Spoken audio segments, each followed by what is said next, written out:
Okay, thank U. എന്നത്തെ പോലെ നമ്മൾ മിഡ് നൈറ്റ് സ്റ്റാർസ് ഗ്രൂപ്പ് എല്ലാ സുഹൃത്തുക്കൾക്കും നമസ്കാരം.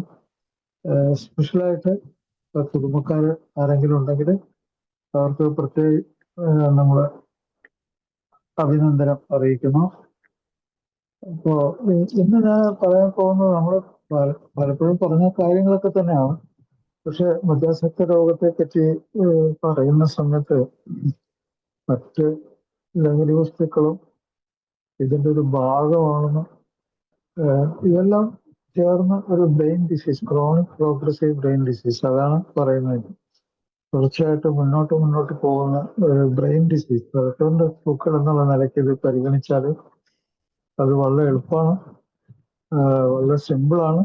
പക്ഷെ വളരെ സീരിയസ് ആയിട്ടുള്ള കൺസിഡറേഷൻ അതിന് വളരെ ഗൗരവമുള്ള സംഗതിയായിട്ട് പരിഗണിക്കും.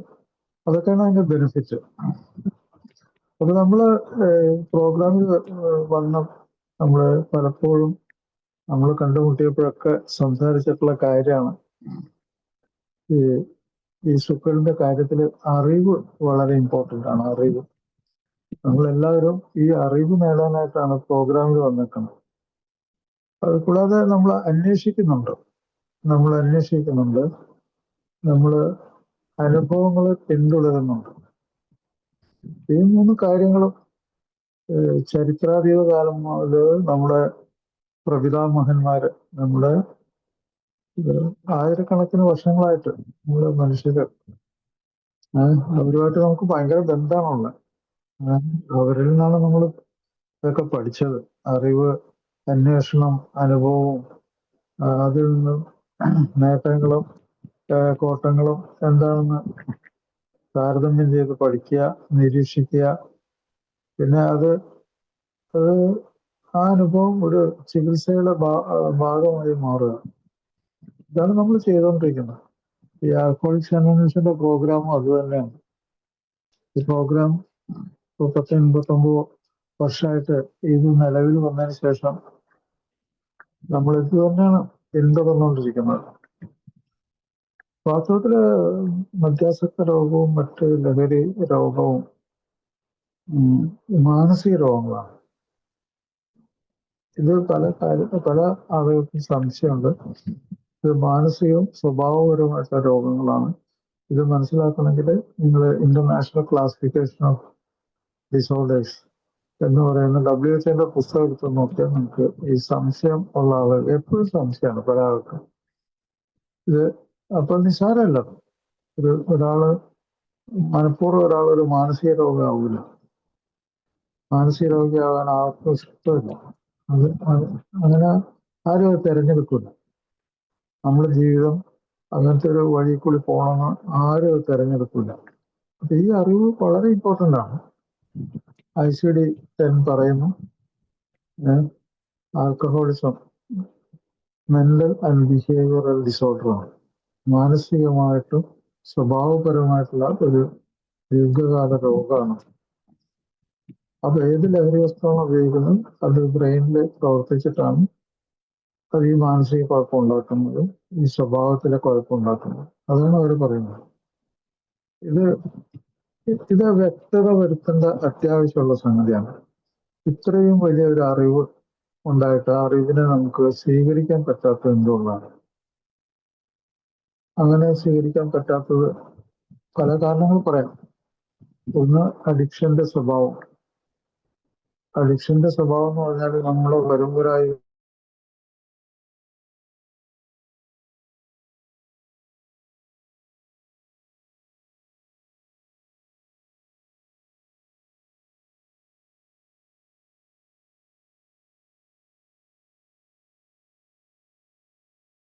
നമുക്ക് നൽകുന്നത്, പ്രോഗ്രാം നൽകുന്നത് അറിവ് നൽകുന്നുണ്ട്, അനുഭവം നൽകുന്നുണ്ട്, നമുക്ക് അന്വേഷിക്കാനുള്ള മാർഗങ്ങൾ ഉണ്ട്. പക്ഷെ അതിൽ അടിവരയിട്ട് പറയേണ്ട കാര്യം, പ്രോഗ്രാമിൽ അടിവരയിട്ട് പറയേണ്ട കാര്യം ചികിത്സയുടെ കാര്യമാണല്ലോ. നമ്മൾ എങ്ങനെ അതിൽ നിന്ന് വിട്ടുനിന്ന് രക്ഷപ്പെടാം, അതിനൊരു എളുപ്പ മാർഗം ആൽക്കഹോളിക്സ് അനോണിമസ് കണ്ടുപിടിച്ചിട്ടുണ്ട്. അത് വ്യക്തമായൊരു മാർഗമാണ്. It is scientific, highly scientific എന്ന് ഞാൻ പറയും. കാരണം 24 മണിക്കൂർ വീതം ഉപയോഗിക്കുന്ന വസ്തുവിൽ നിന്ന് ലഹരി വസ്തു ഏതാണ് ചിലപ്പോൾ ഒന്നിലധികം ഉണ്ടാകും, അതിൽ നിന്ന് വിട്ടു നിൽക്കുക, വിട്ടു നിന്നതിന് ശേഷം ബ്രെയിനിനെ രക്ഷപ്പെടുത്തുക. ഈ രോഗത്തെ പറ്റി പറയുമ്പോൾ 2 തരത്തിൽ ഞാൻ അധികം പുതുമക്കാർ ഇതിനെപ്പറ്റി മനസ്സിലാക്കുന്നു, അവർക്ക് എത്രയും പെട്ടെന്ന് രക്ഷപ്പെടണം എന്നുള്ള അർത്ഥത്തിലാണ് ഇത് സംസാരിക്കുന്നത്.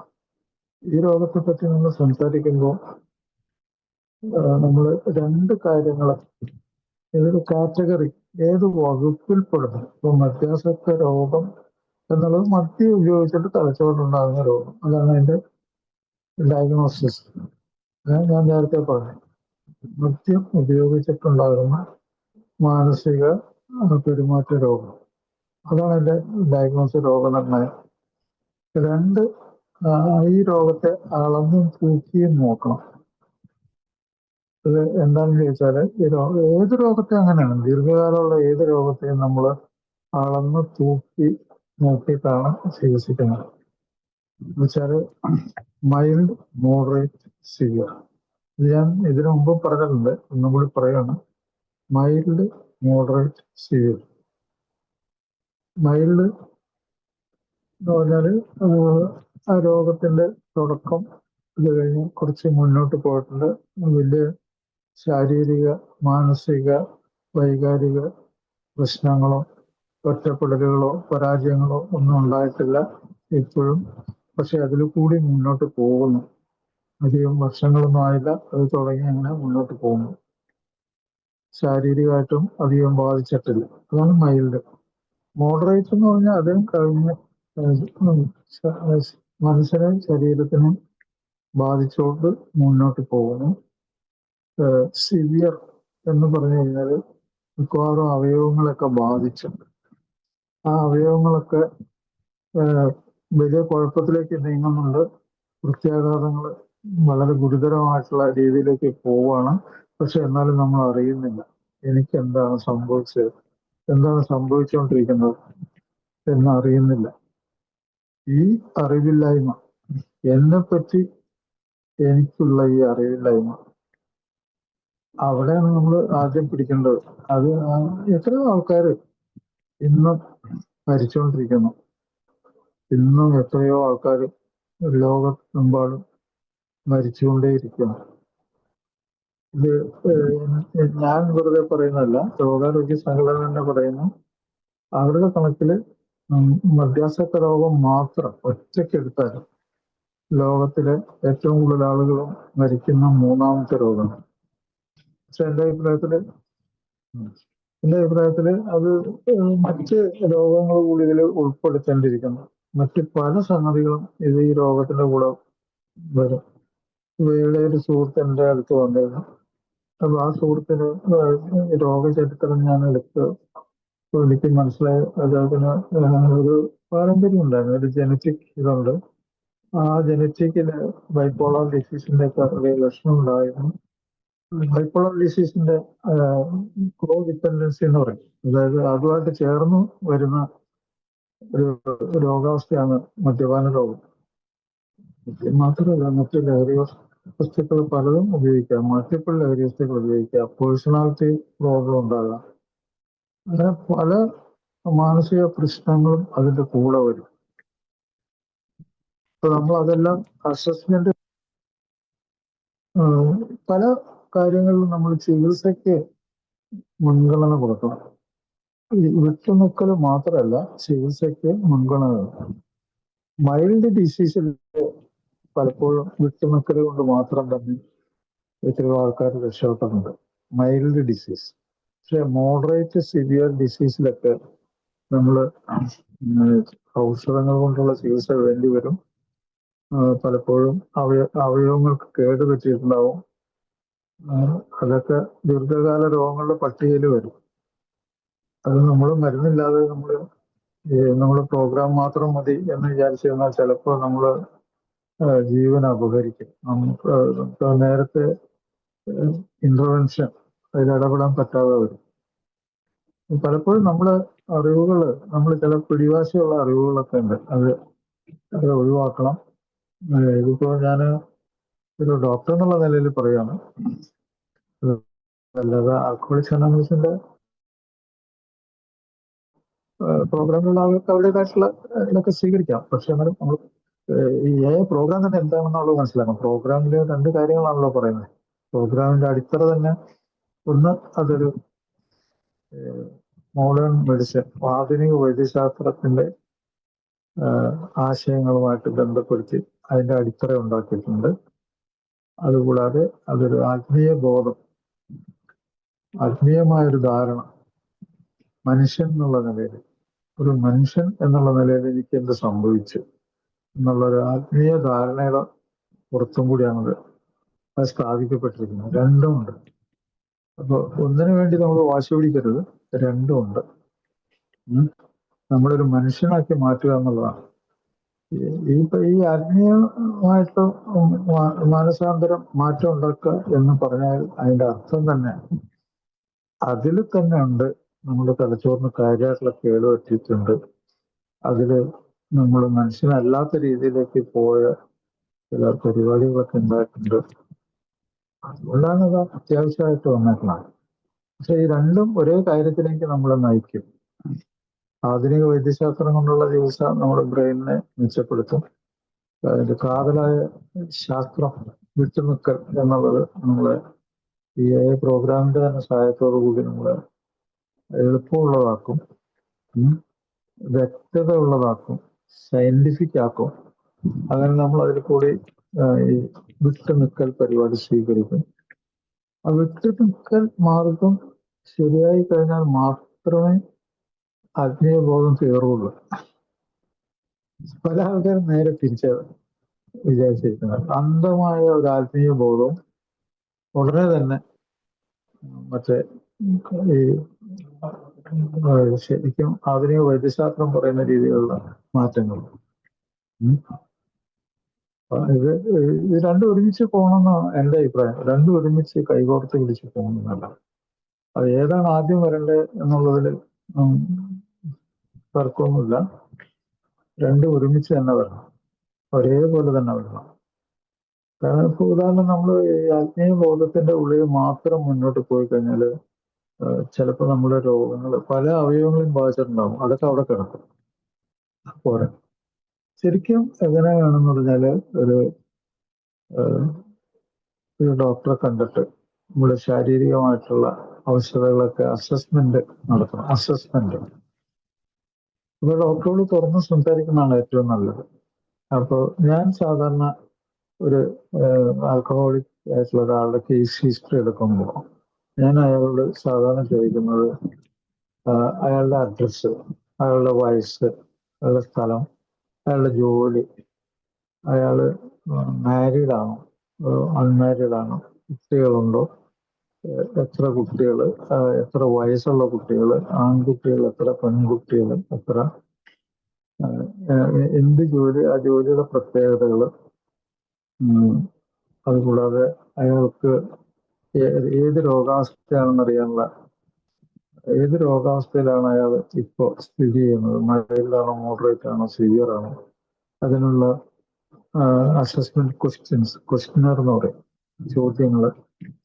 അതിൽ കൂടി അയാളുടെ സീരിയസ് ആയിട്ടുള്ള അവസ്ഥയാണെങ്കിൽ അത് മനസ്സിലാക്കാൻ സാധിക്കും. പിന്നെ മറ്റു രോഗങ്ങൾ ചികിത്സിക്കുന്നതിന്റെ ഹിസ്റ്ററി ഉണ്ടെങ്കിൽ അത്, പ്രമേഹ രോഗം, രക്തസമ്മർദ്ദ രോഗം, മറ്റു രോഗങ്ങൾ, വയറ്റിൽ അൾസർ, അങ്ങനെയുള്ള രോഗങ്ങൾ, വൃക്ക രോഗം, അതിനുള്ള ട്രീറ്റ്മെന്റ് എന്തെങ്കിലുമൊക്കെ എടുക്കുന്നുണ്ടെങ്കിൽ അത് ഇതൊക്കെ വളരെ പ്രധാനപ്പെട്ടതാണ്. അപ്പൊ ഇങ്ങനെയുള്ള കാര്യങ്ങൾ നമ്മൾ ചോദിക്കുമ്പോൾ അയാൾ എന്നിൽ നിന്നും ഒന്നും മറച്ചു വെക്കേണ്ട ആവശ്യമില്ല. വാസ്തവത്തിൽ അയാളതെല്ലാം ഒരു തുറന്ന പുസ്തകം പോലെ തന്നെ എല്ലാം പറഞ്ഞാൽ ചികിത്സ വളരെ ഫലപ്രദമാവുള്ളൂ. ചില ആൾക്കാർക്ക് വേറെ തരത്തിലുള്ളൊരു സമീപനം ആവശ്യമുണ്ട്. അയാൾ പലപ്പോഴും ഒരു ഡോക്ടറെ അടുത്ത് വരുമ്പോഴത്തേക്കും പലതരം സംശയം, ഭീതി, ഇയാളങ്ങ് ആയുഷ്കാലത്തേക്ക് അങ്ങ് ചികിത്സിക്കാൻ പോവാണോ, ഇതിന്റെ ഗൗരവം കൊടുത്ത് ചികിത്സിച്ച് ഇനി ഒരിക്കലും ഇതിൽ നിന്ന് രക്ഷപ്പെടാൻ പറ്റില്ല ഇങ്ങനെയുള്ള പല രീതിയിലുണ്ട്. അപ്പോൾ നമ്മൾ അയാൾ ഇപ്പോഴത്തെ പ്രശ്നം, ചിലപ്പോൾ അയാൾക്ക് ഒരു ഫാമിലി സെപ്പറേഷൻ ആയിരിക്കും ഇപ്പോഴത്തെ പ്രശ്നം. അയാളുടെ ഭാര്യ, അയാളുടെ കുട്ടികള് ഒരു അപ്പോ അവിടെ അയാൾക്ക് ഒരു മാനസിക സംഘർഷത്തിലാണ്. വിഷാദ രോഗം ഉണ്ടാകും ചിലപ്പോൾ അയാൾക്ക്. ചിലപ്പോൾ ആ വിഷാദ രോഗം അറിഞ്ഞിട്ടില്ലെങ്കിൽ നമുക്ക് ഇയാളെ ചികിത്സിക്കാനേ പറ്റില്ല. അങ്ങനെ ഭാര്യ മക്കളുമായിട്ട് വേർപെട്ട് പോകുന്ന അവസ്ഥയിൽ അയാൾക്ക് ഉണ്ടാകുന്ന ഡിപ്രഷൻ, അയാൾ ചിലപ്പോൾ ഒരു സൂയിസൈഡിനെ പറ്റിയൊക്കെ ആലോചിച്ചുകൊണ്ടിരിക്കുകയായിരിക്കും. അപ്പൊ നമ്മൾ അയാളുടെ ഇപ്പോഴത്തെ പ്രശ്നം അറിയാതെ അയാൾ വെറുതെ അങ്ങ് ചികിത്സിച്ച് കഴിഞ്ഞാണ്ടല്ലോ, ചിലപ്പോൾ നമുക്ക് ചികിത്സിക്കാൻ ആളെ തന്നെ കിട്ടൂല. അത്രമാത്രം ഗുരുതാവസ്ഥയിലായിരിക്കും. അപ്പോ അങ്ങനെ ചില ആളുകൾക്ക് അയാളുടെ ഇപ്പോഴത്തെ പ്രശ്നം എന്താണെന്ന് അത് കഴിഞ്ഞിട്ട് നമുക്ക് മറ്റു പല കാര്യങ്ങളിലേക്കും പോകാൻ പറ്റുള്ളൂ. അപ്പൊ ഇമ്മീഡിയറ്റ് ആയിട്ടുള്ള അയാളുടെ മാനസിക പ്രശ്നങ്ങള്, വൈകാരിക പ്രശ്നങ്ങള്, അതിന് നമ്മൾ അയാളുമായിട്ട് അയാളുടെ അഭിപ്രായം കൂടി അറിയണം. ചിലപ്പോൾ അയാള് ഈ സൂയിസൈഡിനെ പറ്റിയൊക്കെ എത്രയോ പ്ലാനിങ് ഒക്കെ നടത്തിയിട്ടുണ്ട്. ചിലപ്പോൾ ഇതിനു മുമ്പ് അറ്റംപ്റ്റ് ഒക്കെ നടത്തിയിട്ടുണ്ടാവും. കാരണം മധ്യാസക്ത രോഗത്തിലെ ഡിപ്രഷൻ എന്ന് പറഞ്ഞാൽ ഭയങ്കര സീരിയസ് ആണ്. അത് 50% ആളുകൾക്ക് ഡിപ്രഷൻ ഉണ്ടാവും. പലതരത്തിൽ വരും. വെറും ഡിപ്രഷൻ മാത്രമായിട്ട് വരാം. മേജർ ഡിപ്രഷന്റെ ഒരു ഭാഗമായിട്ട് വരാം. ബൈപ്പോളാർ ഡിസീസ് എന്ന് പറഞ്ഞാൽ അതായത് ഉന്മാദവും വിഷാദവും മാറി മാറി വരുന്ന അവസ്ഥയിലുള്ള ഡിപ്രഷൻ വരാം. അപ്പൊ അത് രണ്ടും നമ്മൾ മനസ്സിലാക്കണം. വെറും ഡിപ്രഷനാണോ ഈ ഉന്മാദവും വിഷാദവും മാറി മാറി വരുന്ന വിഷാദമാണ്. രണ്ടും വളരെ ദൂരമുണ്ട്. വിഷാദത്തിനുള്ള മരുന്ന് എത്രയും പെട്ടെന്ന് കൊടുക്കണം എന്നുള്ളതാണ്. കാരണം ഈ മരുന്ന് കൊണ്ട് ചികിത്സിച്ചു കഴിഞ്ഞാൽ തന്നെ 2 ആഴ്ച വേണം ആ മരുന്ന് ഫലിക്കാൻ തന്നെ. ഈ മരുന്നിൻ അയാളിൽ പ്രവർത്തിക്കണമെങ്കിൽ തന്നെ 2 ആഴ്ച പിടിക്കും. അപ്പൊ 2 ആഴ്ചക്ക് ശേഷമാണ് അതിന്റെ റിസൾട്ട് നമുക്ക് അറിയാൻ പറ്റുള്ളൂ, മരുന്ന് സ്റ്റാർട്ട് ചെയ്തതിനു ശേഷം. അപ്പോൾ അതിനു മുമ്പുള്ള ചില സമീപനങ്ങളൊക്കെ ഉണ്ട്. അപ്പൊ അയാളുടെ ഭാര്യ, അയാളുടെ ബന്ധുക്കള്, നമുക്ക് വേണ്ടപ്പെട്ടവരൊക്കെ വിളിച്ചൊന്ന് സംസാരിക്കുമോ, കാര്യങ്ങളെപ്പറ്റി, ഗൗരവ സ്വഭാവത്തെ പറ്റി പറയുക. ഈ കാര്യം ഒരു തുറന്ന ഒരു രണ്ടു കൂട്ടരും തുറന്ന് അത് മനസ്സിലാക്കണം. ഒരു ചികിത്സയിലേക്ക് അയാൾ എത്രയും പെട്ടെന്ന് പോകണം. പലപ്പോഴും ഈ ഉപേക്ഷിക്കപ്പെടുന്ന ആളുകളുടെ വൈകാരികമായിട്ടുള്ള അവസ്ഥ ഭയങ്കര സീരിയസ് ആണ്. വേറെ എമർജൻസിയാണ് വാസ്തവത്തിൽ. പലപ്പോഴും ഉപേക്ഷിക്കപ്പെടുന്നത് ആദ്യം അയാളെ തന്നെ ഉപേക്ഷിച്ചത്. കാരണം ചില ഈ മദ്യത്തോടുള്ള ആസക്തി, അഡിക്ഷൻ മൂലം അയാളെ തന്നെ ഉപേക്ഷിച്ചു. ആ ഉപേക്ഷ അയാളിൽ നിന്ന് തുടങ്ങി. അതോടൊപ്പം തന്നെ അയാളുടെ രോഗവും, മധ്യാസക്ത രോഗവും.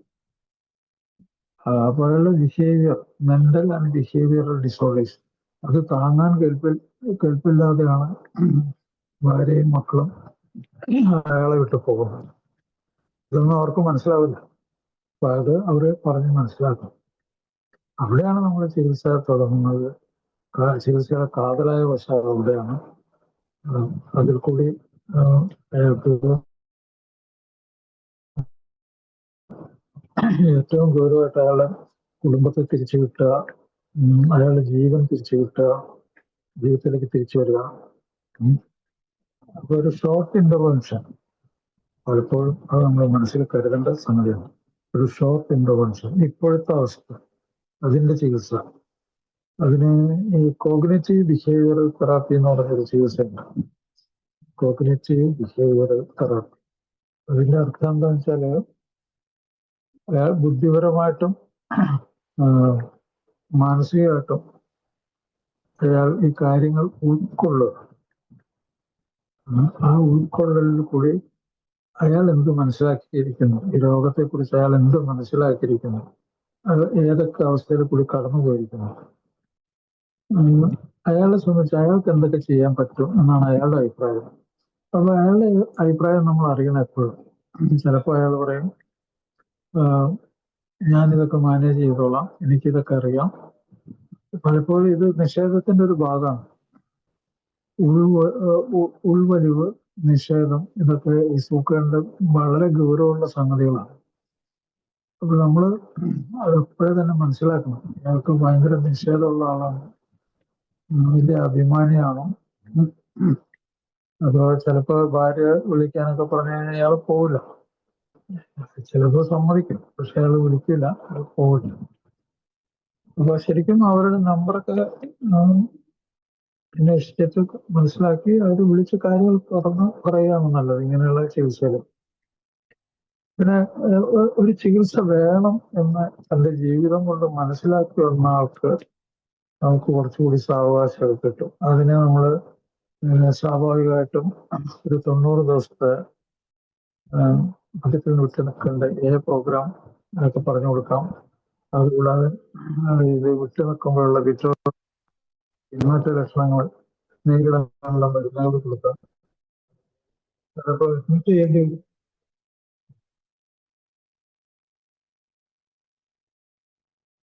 ഒരു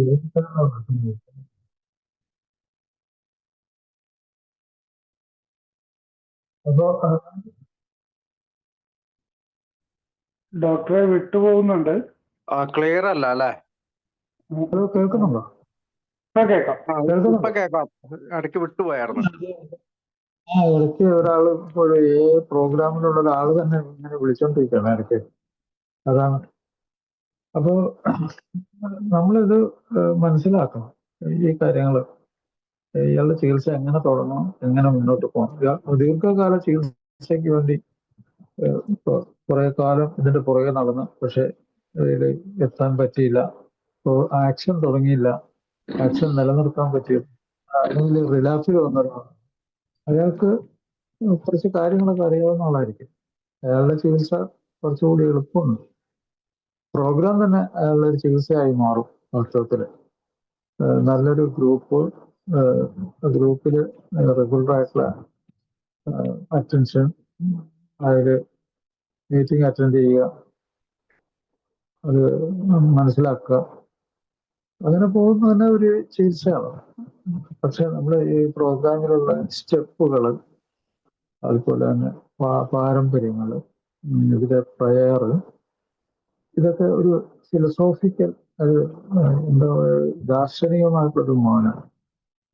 വാസ്തവത്തില് ഇങ്ങനെയുള്ള ഈ 12 പടികളും 12 പാരമ്പര്യങ്ങളും പ്രാർത്ഥനയും ഈ മുഖവരയൊക്കെ എല്ലാ ദിവസവും നമ്മൾ പ്രോഗ്രാമിൽ പറയുന്നുണ്ട്. എങ്കിലും പലപ്പോഴും അതിന്റെ ഗൗരവങ്ങൾ, അത് പുതിയതായിട്ട് വന്ന ഒരാളിൽ എങ്ങനെയാണ് മാറ്റങ്ങൾ ഉണ്ടാക്കുന്നത്, അയാൾ എങ്ങനെയാണ് സ്വീകരിക്കുന്നത്, അത് നമ്മൾ എപ്പോഴും മനസ്സിലാക്കേണ്ട ഒരു കാര്യമാണ്. പലപ്പോഴും ഈ പടികളെ പറ്റി ചില ആൾക്കാര് മീറ്റിങ്ങിൽ തന്നെ ഡിസ്കഷനൊക്കെ ഉണ്ടാകാറുണ്ട്. മീറ്റിംഗ് നടന്നുകൊണ്ടിരിക്കുമ്പോൾ തന്നെ അയാള് ഇന്ന പടി സ്വീകരിച്ചു, ആ പടി അയാളെ രക്ഷപ്പെടുത്തി. അതൊക്കെ വളരെ വില പിടിച്ച കാര്യങ്ങളാണ്. കാരണം ഈ പ്രോഗ്രാമായിട്ട് അടുപ്പിക്കാനായിട്ട് ഏറ്റവും കൂടുതൽ സഹായിക്കുന്നതാണ് ഈ 12 പടികളും പാരമ്പര്യം. ഒരു പടി അയാൾ എങ്ങനെ സ്വീകരിച്ചു, എങ്ങനെ അയാൾ വ്യാഖ്യാനിച്ചു, എങ്ങനെ അയാളുടെ ജീവിതത്തിൽ അത് മാറ്റിമറിച്ചു, അങ്ങനെ ഒരാള് അനുഭവം പറയുമ്പോൾ മറ്റൊരാൾക്കും അതിൽ താല്പര്യം തോന്നും. അങ്ങനെ അയാൾ ഈ പ്രോഗ്രാമിൽ ഇഷ്ടപ്പെടുന്ന ഒരാളായിട്ട് മാറും. പിന്നെ ആൽക്കോളിക്സ് അനോണിമസിലെ ഈ 10 സ്റ്റെപ്പ് അല്ലെങ്കിൽ സെൽഫ് ഹെൽപ്പ്, അത് ലോകവ്യാപകമായിട്ട് ഇതിന് പറയുന്ന ഒരു ടോക്ക് തെറാപ്പി എന്നാണ്. ടോക്ക് തെറാപ്പി എന്ന് വെച്ചാല് ഈ സംസാരം മനസ്സിനെ എങ്ങനെ അറിവ് പകരും, എങ്ങനെ നമ്മളെ അന്വേഷിക്കാൻ പ്രേരിപ്പിക്കും, നമ്മുടെ അനുഭവങ്ങളിലേക്ക് എങ്ങനെ തിരിഞ്ഞു നോക്കാൻ പറ്റും, അതിനെ പിന്തുടർന്ന നേട്ടങ്ങളും കോട്ടങ്ങളും താരതമ്യപ്പെടുത്തി നിരീക്ഷിച്ച് എങ്ങനെ മുന്നോട്ട് പോകാൻ പറ്റും, ഇതെല്ലാം നടക്കുന്ന കാര്യങ്ങളാണ്. അപ്പൊ ഇതൊരു സൈക്ലിക്കൽ പരിപാടിയാണ്. സൈക്ലിക്കൽ പരിപാടി ഒരിക്കലും ഗ്രൂപ്പിൽ വന്നു കഴിഞ്ഞാൽ ആ ഗ്രൂപ്പിന്റെ വില എന്താണ്, അത് എത്രമാത്രം ജീവൻ രക്ഷാമാർഗമാണ്, എങ്ങനെ പ്രവർത്തിക്കുന്നത്, അതിനുണ്ടാകുന്ന ശാസ്ത്രവും അതിന്റെ ആത്മീയ ബോധവും അത് നമുക്ക് എത്രമാത്രം ഉപകാരപ്രദമാണ്. ഇതൊക്കെ ഇത് സൈക്ലിക്കലായിട്ട് നമ്മളെ മുന്നോട്ട് പോകാനായിട്ട് സഹായിക്കും. ജീവിതത്തെ മുന്നോട്ട് കൊണ്ടുപോകാനായിട്ട് സഹായിക്കും. പലപ്പോഴും നമ്മൾ മിസ് ചെയ്യുന്ന കുറച്ച് കാര്യങ്ങൾ ഞാൻ പറയാൻ ആഗ്രഹിക്കുന്നു. ഒന്ന്, ശാരീരിക രോഗങ്ങളെ കുറിച്ച് ശരിക്കും ഒരു ഡോക്ടർ പരിശോധിക്കുകയും അതിനുള്ള പ്രത്യേക ടെസ്റ്റുകൾ, മിക്കവാറും കംപ്ലീറ്റ് ടെസ്റ്റുകൾ വേണ്ടി വരും. കംപ്ലീറ്റ് ടെസ്റ്റുകൾ. ആ ടെസ്റ്റുകൾ ഒറ്റ പ്രാവശ്യം ഒരു അസസ്മെന്റ് നടത്തി കഴിഞ്ഞാൽ അയാൾ ശരിക്കും പ്രോഗ്രാമിൽ കൂടി മുന്നോട്ട് പോയി രക്ഷപ്പെടാൻ ആഗ്രഹിക്കുന്ന ഒരാളാണെങ്കിൽ അത് വളരെ വിലപിടിപ്പുള്ള സംഗതിയാണ്. കാരണം അയാൾ പിന്നീടൊക്കെ സംസാരിക്കുമ്പോൾ നമുക്ക് അയാളുടെ ഏതെങ്കിലും ഒരു അസുഖം, ഒരു അബ്നോർമാലിറ്റി ടെസ്റ്റിലുണ്ടെങ്കിൽ അതുകൊണ്ടുള്ള ശാരീരിക കുഴപ്പമുണ്ടോ, അയാൾ എന്ത് ചെയ്യണം, ഈ കാര്യങ്ങളൊക്കെ നമുക്ക് ശ്രദ്ധിക്കാൻ പറ്റും. അതുകൊണ്ട് ടെസ്റ്റുകൾ ചെയ്യുന്നത് വളരെ നല്ലതാണ്. തുടക്കത്തിൽ തന്നെ ഡോക്ടർ കാണുക, ടെസ്റ്റുകളൊക്കെ ചെയ്യുക. സാധാരണ ടെസ്റ്റുകൾ എന്തൊക്കെയാണെന്ന് വെച്ചാൽ, സാധാരണ ടെസ്റ്റുകൾ നമ്മൾ ഇപ്പൊ കരൾ രോഗം, കരളിനെ ബാധിക്കുന്ന സംഗതി ഒരു 15% ആളുകളെ ബാധിക്കുന്നുണ്ട്, മദ്യാസക്ത രോഗം. അതൊരു ഈ രോഗചരിത്രത്തിൽ നിന്ന് നമുക്ക് അതൊക്കെ മനസ്സിലാക്കാൻ പറ്റും. ചിലപ്പോൾ മഞ്ഞപ്പിത്തം വന്നിട്ടുണ്ടാകാം, ചിലപ്പോൾ വിശപ്പില്ലായ്മ ഉണ്ടാകാം, ചിലപ്പോൾ വയറ്റിൽ വേദന ഉണ്ടാകാം, ചിലപ്പോൾ രക്തം ഛർദ്ദിച്ചിട്ടുണ്ടാകാം. അങ്ങനെ പല രോഗലക്ഷണങ്ങളും ഉണ്ടാകാം. അപ്പോൾ അത് കംപ്ലീറ്റ് ടെസ്റ്റ് വേണ്ടി വരും. ഒരു ക്രോണിക് ലിവർ ഡിസീസ്, ദീർഘകാലമായിട്ടുള്ള ഒരു കരൾ രോഗം ഉണ്ടോ എന്നുള്ളത്. ഈ കരൾ രോഗം മറ്റു പല കാര്യങ്ങളും ഉണ്ടാവും. ഉദാഹരണം, പ്രമേഹ രോഗം കൊണ്ട് കരൾ രോഗം ഉണ്ടാകും. അതിനെ പറയുന്ന ആൽക്കഹോളിക് ഹെപ്പറ്റൈറ്റിസ് എന്ന് പറയും. അതെ, നോൺ ആൽക്കഹോളിക്, മദ്യപാനം അല്ലാത്ത തരത്തിലുള്ള മദ്യപാനം അല്ലാതെയുള്ള കരൾ രോഗം, അതിപ്പോ പ്രമേഹ രോഗം കൊണ്ട് അങ്ങനെ വരും. അതേസമയം ആൽക്കഹോളിക് ഹെപ്പറ്റൈറ്റിസ് ഉണ്ട്, അത് പല സ്റ്റേജിൽ കൂടി കടന്നു പോകുന്നുണ്ട്. മദ്യം ഉപയോഗിക്കുന്നതിന്റെ ചരിത്രം, അതുപോലെ ലിവറിൽ ഫാറ്റ് അടിഞ്ഞു കൂടുന്നു, ആ ഫാറ്റ് കട്ടി വെക്കുന്നു, അത് കട്ടി വെച്ചിട്ട് കല്ല് പോലെ ആവുന്നു, ലിവർ സിറോസിസ് വരുന്നു. സിറോസ് വരുന്ന സമയത്ത് അവിടെ നിൽക്കുന്നില്ല, അത് പിന്നീട് അത് മുന്നോട്ട് പോകുന്നുണ്ട്. ലിവറിലെ സമ്മർദ്ദം, രക്തസമ്മർദ്ദം കൂടുന്നു. അപ്പൊ രക്തക്കുഴലുകൾ വികസിച്ച് അന്നനാളത്തിലേക്ക് അത് അങ്ങോട്ട് വ്യാപിച്ച് അവിടെ വെച്ച് രക്തക്കുഴൽ പൊട്ടി രക്തം ഛർദ്ദിക്കുന്നു. വേറൊരു തരത്തിൽ തിരിഞ്ഞാൽ ഈ ലിവർ ഇങ്ങനെ കല്ല് പോലെ ആയിട്ട് അതിൽ ക്യാൻസർ ഉണ്ടാകുന്നു, ലിവർ ക്യാൻസർ. അപ്പൊ അത് മദ്യാസക്ത രോഗത്തിൽ നിന്നുണ്ടായിരുന്ന സിറോസിസിൽ നിന്ന് കൂടി തന്നെയാണ് ക്യാൻസർ വന്നത്. അപ്പൊ അങ്ങനെ അങ്ങനെ അത് മുന്നോട്ട് പോകും. അപ്പൊ ഇത് ഏർലി സ്റ്റേജിൽ നമ്മളൊരു ടെസ്റ്റ് ചെയ്ത് കഴിഞ്ഞാൽ ആൽക്കഹോളിക് ഹെപ്പറ്റൈറ്റിസ്, അതായത് മദ്യം കഴിച്ചിട്ട് കരൾ വീക്കം ഉണ്ടായിട്ടുണ്ട്, കുറച്ച് ഫാറ്റി ലിവർ, ഫാറ്റ് അടിഞ്ഞു കൂടുന്നുണ്ട്, അതായത് ഗ്രേഡ് 1, 2, 3 എന്നൊക്കെ ഉണ്ട്. ഈ ഗ്രേഡ് 1, 2, 3 വരെ നമ്മൾ മദ്യത്തിൽ നിന്ന് വിട്ടു നിൽക്കുമ്പോൾ അത് പഴയ സ്റ്റേജിലേക്ക് റിക്കവറി വരാൻ സാധ്യതയുണ്ട്. പ്രോഗ്രാം ശരിക്കും അനുസരിച്ച് മദ്യത്തിൽ നിന്ന് വിട്ടു നിന്ന് മുന്നോട്ട് പോകുമ്പോൾ റിക്കവറിയിലേക്ക് വരും. അത് നമ്മൾ അൾട്രാസൗണ്ട് സ്കാൻ ചെയ്തുകൊണ്ടാണ് അത് മനസ്സിലാക്കുന്നത്. പലപ്പോഴും ക്യാൻസറിന്റെ ഒക്കെ സംശയം ഉണ്ടെങ്കിൽ MRI ഒക്കെ ചെയ്ത് നോക്കേണ്ടി വരും, അല്ലെങ്കിൽ CT സ്കാൻ നോക്കേണ്ടി വരും. അങ്ങനെ പല ടെസ്റ്റുകൾ കൂടി നമ്മൾ ഇതെല്ലാം മനസ്സിലാക്കും. അല്ലെങ്കിൽ അതിനുള്ള ആ ടെസ്റ്റുകൾ ചെയ്തില്ലെങ്കിൽ ഈ കാര്യങ്ങളൊക്കെ മിസ് ചെയ്ത് പോകും. ഗുരുതരാവസ്ഥയിൽ മാത്രമേ നമ്മൾ പിന്നെ അത് കണ്ടുപിടിക്കുള്ളൂ. അപ്പൊ ആദ്യത്തെ ടെസ്റ്റ് തന്നെ വളരെ ഉപകാരപ്രദമാണ്. പിന്നെ മറ്റൊന്ന്, ഒരു കോമൺ ആയിട്ടുള്ള കാര്യങ്ങൾ ഞാൻ പറയാം. ഒരു എൻഡോസ്കോപ്പി, പലപ്പോഴും അന്നനാളത്തില് ഈ രക്തക്കുഴലുകൾ ചുരുങ്ങിക്കിടന്ന് പൊട്ടി രക്തം വന്നിട്ടുണ്ട്. എത്രയോ ആൾക്കാർക്ക് രക്ഷപ്പെടാനുള്ള സാധ്യത ഉണ്ടായിരുന്നു. ആ ഒരു എൻഡോസ്കോപ്പി ഒക്കെ ചെയ്ത് അവിടുത്തെ രക്തക്കുഴലുകൾ ബാൻഡിങ് ചെയ്തിട്ട് ചിലപ്പോൾ ഒരു ലിവർ ട്രാൻസ്പ്ലാന്റേഷൻ ചെയ്താൽ പണമുള്ള ആളുകൾക്കൊക്കെ കരൾ തിരിച്ചു കിട്ടും. പക്ഷെ കരൾ തിരിച്ച് കിട്ടിയിട്ട് അതിന് വീണ്ടും മദ്യം കഴിച്ചാൽ പഴയ പോലെ അവസ്ഥ, മോശമായിട്ടുള്ള അവസ്ഥയിലേക്ക് പോകും. അപ്പൊ അങ്ങനെ രക്ഷയുള്ള സാധ്യത. ഈവൻ ക്യാൻസർ വന്ന ആളുകൾക്ക് ഒരു ലിവർ ട്രാൻസ്പ്ലാന്റ് ചെയ്തിട്ട് സിറോസുള്ള ഭാഗം അബ്ലേഷൻ അത് മുറിച്ച് കളഞ്ഞിട്ട് അബ്ലേഷൻ ചെയ്തിട്ട് കീമോതെറാപ്പി ഒക്കെ ചെയ്ത് ലിവർ ട്രാൻസ്പ്ലാന്റ് ചെയ്ത് കഴിഞ്ഞിട്ട് എത്രയോ ആൾക്കാർ ഇപ്പോഴും ജീവിച്ചിരിക്കുന്നുണ്ടോ അങ്ങനെയൊക്കെ. അത് പക്ഷെ നേരത്തെ കണ്ടുപിടിച്ച നേരത്തെ ചികിത്സ ചെയ്യാൻ പറ്റും. ഇത് വളരെ പ്രധാനപ്പെട്ടത്. പിന്നെ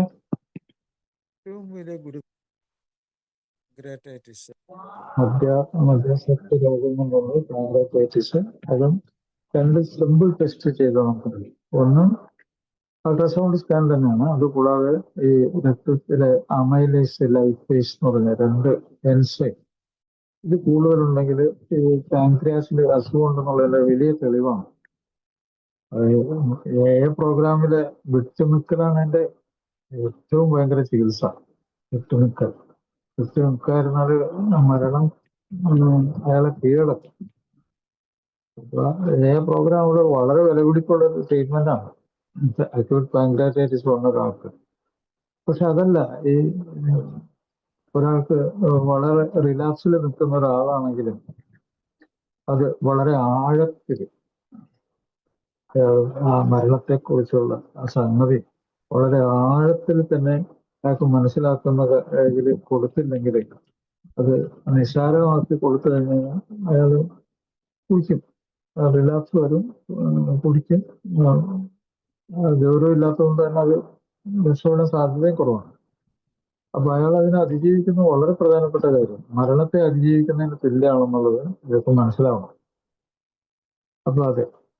പിന്നെ ഈ ക്യാൻസറുകൾ പല തരത്തിലും വരും, പല സ്ഥലങ്ങളിലും വരും. ഈവൻ സ്ത്രീകൾ മദ്യം കഴിച്ചാൽ ബ്രസ്റ്റ് ക്യാൻസർ വന്ന് മരിക്കാൻ സാധ്യതയുണ്ട്.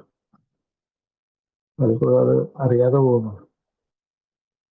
നമ്മുടെ അന്നനാളം, തൊണ്ട, അന്നനാളം, ആമാശയത്തിന്റെ മോൾ ഭാഗം, പിന്നെ ഈ പാൻക്രിയാസില്, ലിവറിലെ ക്യാൻസറുകൾ, വൻകുടല്, മലാശയം, ഇതൊക്കെ ക്യാൻസർ വരാനുള്ള സാധ്യതയുണ്ട്. അതുകൂടാതെ പല ആളുകളും ഈ മദ്യം കഴിക്കുന്നതിന്റെ കൂടെ സ്മോക്കിംഗ് ഉണ്ടാവും.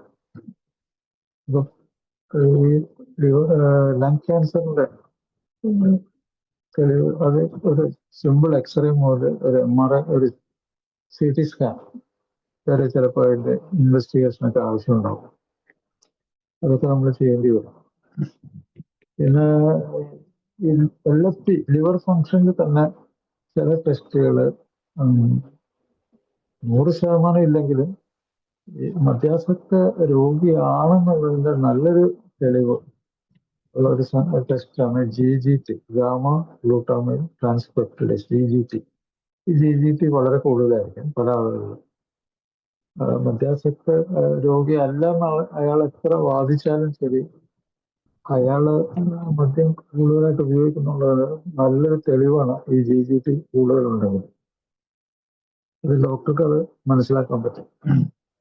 അതുപോലെ ക്വസ്റ്റ്യനെയറൊക്കെ ഞാൻ ഇതിനു മുമ്പ് പറഞ്ഞപ്പോഴാണ്, അതുകൊണ്ട് ഞാനത് പറയുന്നില്ല. ക്വസ്റ്റ്യനെയറിൽ കൂടുതൽ രോഗം കൂടുതലുണ്ടോ, രോഗം മോശമായിട്ടുള്ള അവസ്ഥയിലാണോ എന്നൊക്കെ തീരുമാനിക്കാം.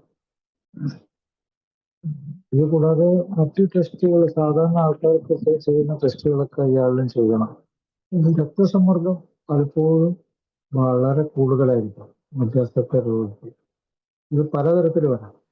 ഒരു പാരമ്പര്യമായിട്ടുള്ള രക്തസമ്മർദ്ദ രോഗമുള്ള ആൾക്ക് ചിലപ്പോൾ പിന്മാറ്റ ലക്ഷണം, വിഡ്രോവൽ സിംറ്റം വരുന്ന സമയത്ത് ആ BP ഭയങ്കരമായിട്ട് കൂടിയിട്ട് ഹാർട്ട് റേറ്റ്, ഹാർട്ടിന്റെ മിടിപ്പ്, രക്തസമ്മർദ്ദം അതൊക്കെ വളരെ ഹൈ ആയിട്ട് പോയിട്ട് ഈ എമർജൻസി സിറ്റുവേഷൻ ഉണ്ടാക്കാം.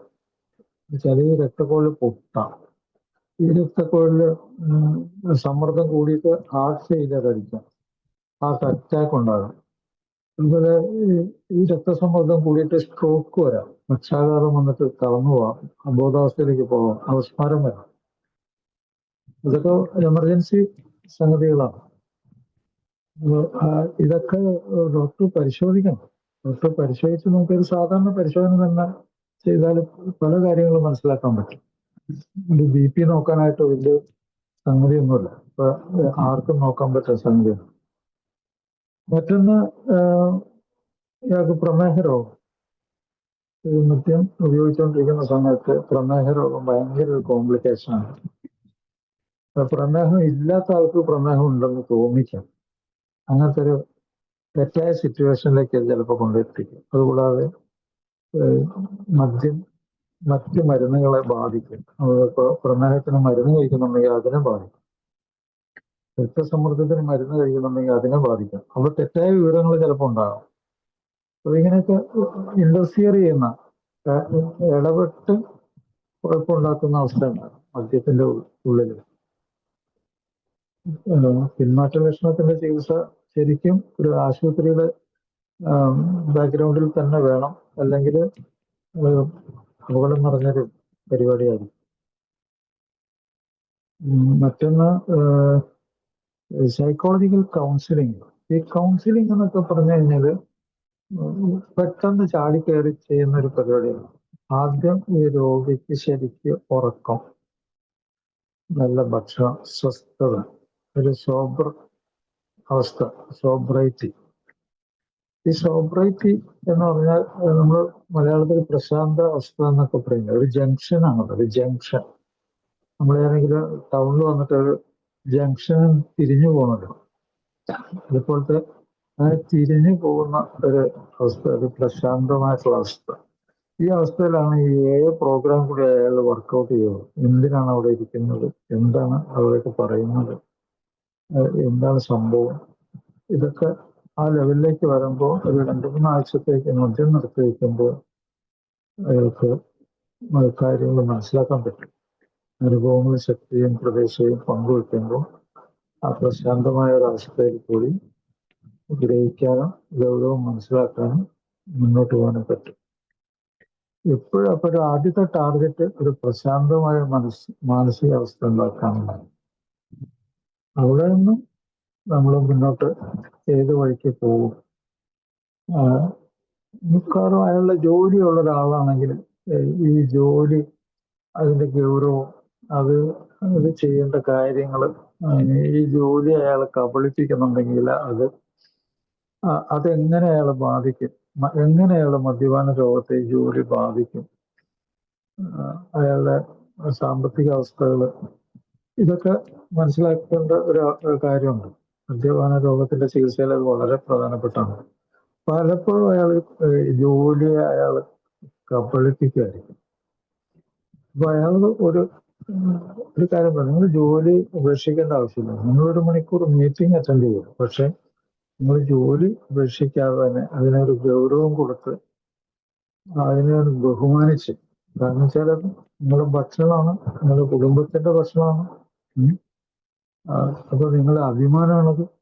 അപ്പൊ ആ രീതിയിൽ നിങ്ങളെ ജോലിയെ ഒന്ന് ബഹുമാനിച്ച് നിങ്ങളൊന്ന് ജോലി കൃത്യമായിട്ട് ചെയ്യുക. അപ്പോൾ അതിൽ കൂടി തന്നെ മദ്യത്തെ ഒഴിവാക്കാനും ഒരു ഗൗരവം ജീവിതത്തിന്റെ പല മേഖലകളിലും ഉണ്ടാക്കാനും കഴിയും. അപ്പൊ അത് വളരെ ഇമ്പോർട്ടൻ്റ് ആയിട്ടുള്ള ഒരു ഉപദേശമാണ്. ഉപദേശമല്ല, ഒരു അയാൾക്കൊരു ഇൻഫർമേഷൻ, ഒരു അറിവാണത്. ആ അറിവ് ചിലപ്പോൾ അയാൾ ഇതുവരെയായിട്ടും ശ്രദ്ധിച്ചിട്ടുണ്ടാവില്ല. കാരണം ഈ ജോലിയെ ഇങ്ങനെ കബളിപ്പിക്കുന്നുണ്ടെന്ന്. അതാണ് പലപ്പോഴും തന്റെ അടിസ്ഥാന പ്രശ്നങ്ങൾ അത് അയാൾ മനസ്സിലാക്കുന്നുണ്ടാവില്ല. അതുപോലെ അയാൾക്ക് ജോലി സ്ഥലത്തുള്ള സുഹൃത്തുക്കളുമായിട്ടുള്ള എന്തെങ്കിലും പ്രത്യാഘാതങ്ങൾ, അത് വഴക്കുകൾ, അത് അയാൾക്ക് ജോലി ചെയ്യാൻ അങ്ങോട്ട് പോകാനായിട്ടുള്ള ഒരു തടസ്സമായിരിക്കാം. അപ്പൊ അവിടെ ഈ പ്രോഗ്രാമിൽ പോയി കഴിഞ്ഞിട്ട് അയാൾക്ക് കിട്ടുന്ന ബെനിഫിറ്റ് അവിടെ റിഫ്ലക്റ്റ് ചെയ്യും, അവിടെ പ്രതിഫലിക്കും, അവിടെ അത് പ്രതിഫലിക്കുകയാണ്. അപ്പൊ പല ആൾക്കാരും ഈ ജോലിയുടെ കാര്യം രോഗി മനസ്സിലാക്കി കൊടുക്കാതെ ഇരിക്കുന്നതുകൊണ്ട് ജോലി അതൊക്കെ അങ്ങനെ കിടക്കട്ടെ, അയാള് ജോലിക്ക് ഗൗരവം കൊടുക്കില്ല, ചിലപ്പോൾ ലീവ് എടുക്കും, കാര്യമായിട്ട് ലീവ് എടുത്തു കഴിഞ്ഞാൽ ചിലപ്പോൾ ജോലി നഷ്ടപ്പെടും, അത് വീണ്ടും പ്രത്യാഘാതവും പുതിയൊരു റിലാപ്സിലേക്ക് ആളെ കൊണ്ടുവരും. അപ്പൊ അത് വളരെ പ്രധാനപ്പെട്ടാണ്. അതുകൊണ്ടാണ് ഞാൻ ഈ കാര്യം എടുത്തു പറയുന്നത്.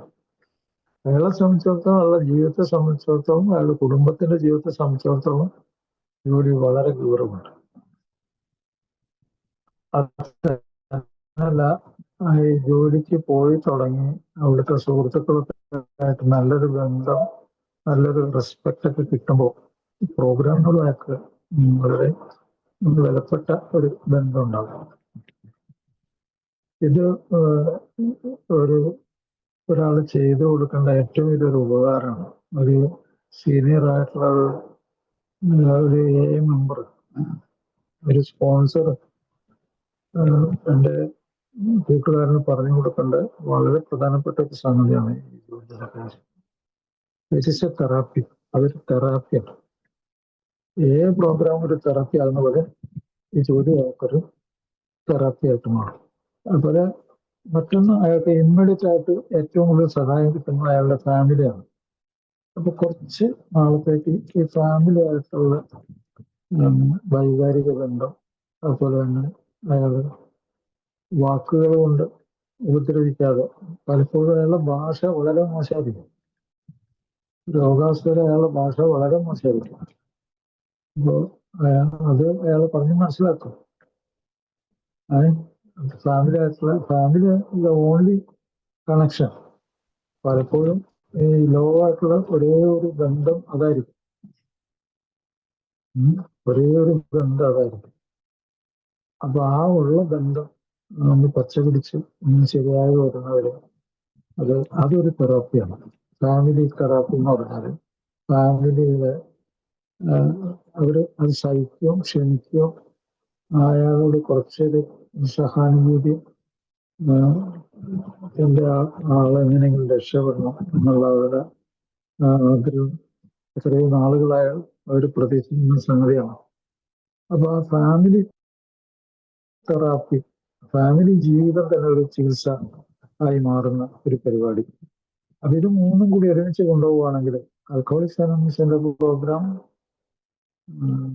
അതുപോലെ ഒക്യുപേഷണൽ തെറാപ്പി, തന്റെ ജോലി, തന്റെ ഫാമിലി മെമ്പേഴ്സ് ആയിട്ടുള്ള റിലേഷൻഷിപ്പ്, ഒരു സംയമനം, അതൊരു ടാർഗറ്റ് കൊടുക്കണം ഇത്ര നാളത്തേക്ക് പ്രശ്നങ്ങളില്ലാതെ. ശരിക്കും 3 മാസമൊന്നും അയാൾക്ക് സാധിക്കില്ല, എന്നാലും ശരി.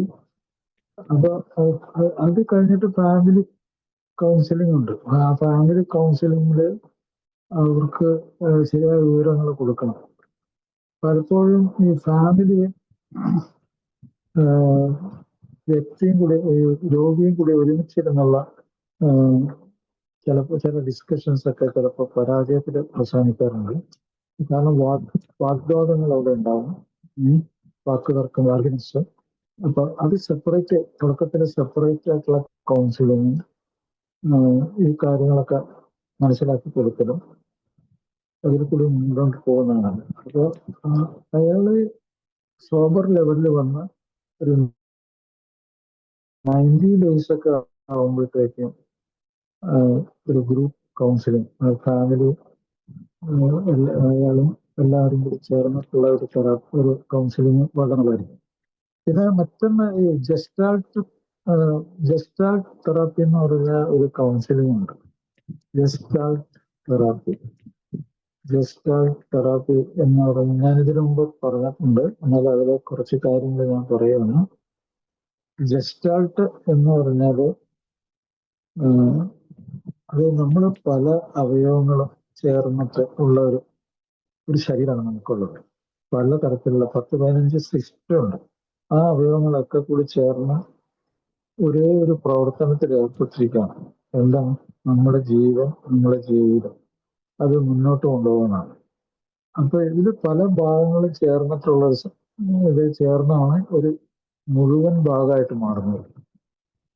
അപ്പൊ ഈ ഭാഗങ്ങൾ ഇങ്ങനെ ചേർത്ത് വയ്ക്കുന്നതിനേക്കാൾ വളരെ പരമപ്രധാനമാണ് എല്ലാ ഭാഗങ്ങളും ചേർന്ന് പ്രവർത്തിക്കുന്നത്. ഒരാളുടെ ശരീരം, അയാളുടെ ബ്രെയിൻ, അയാളുടെ മറ്റ് ശരീരഭാഗങ്ങൾ എല്ലാം കൂടി ഒരുമിച്ച് ചേർന്നുള്ള പ്രവർത്തനം, ആ ഒറ്റ പ്രവർത്തനമാണ്. ചില ഭാഗങ്ങളുടെ ഒറ്റപ്പെട്ടുള്ള പ്രവർത്തനത്തിനേക്കാളും ഭയങ്കര സംഭവം അതാണ്. ഒരൊറ്റ സംഭവമായിട്ട് ഒരു പൂർണ്ണ രൂപമായിട്ട് അത് പ്രവർത്തിക്കും. അങ്ങനെ പൂർണ്ണ രൂപമായിട്ട് പ്രവർത്തിക്കുമ്പോൾ നമുക്ക് അതിന് 4-5 തരം വകുപ്പുകളുണ്ട്. അതിൽ ഒന്നാമത്തെ വകുപ്പ് നമ്മൾ ബന്ധങ്ങളാണ്. ഇപ്പൊ ഞാൻ ഈ പറഞ്ഞു കഴിഞ്ഞു, ആ ബന്ധങ്ങൾ ഇതിൽ വന്നു കഴിഞ്ഞു. ബന്ധങ്ങളെ കുറിച്ച് അയാൾക്ക് നല്ലൊരു ധാരണ വേണം. ബന്ധങ്ങളാണ് അയാളെ ഇനി മുന്നോട്ട് കൊണ്ടുപോകുന്നത്. റിലേഷൻഷിപ്പ്, ഈ റിലേഷൻ തന്നെ അയാളുടെ ബോധത്തിനെ വളർത്തിയെടുക്കാനുള്ള ഒരു സംഗതിയാണ്.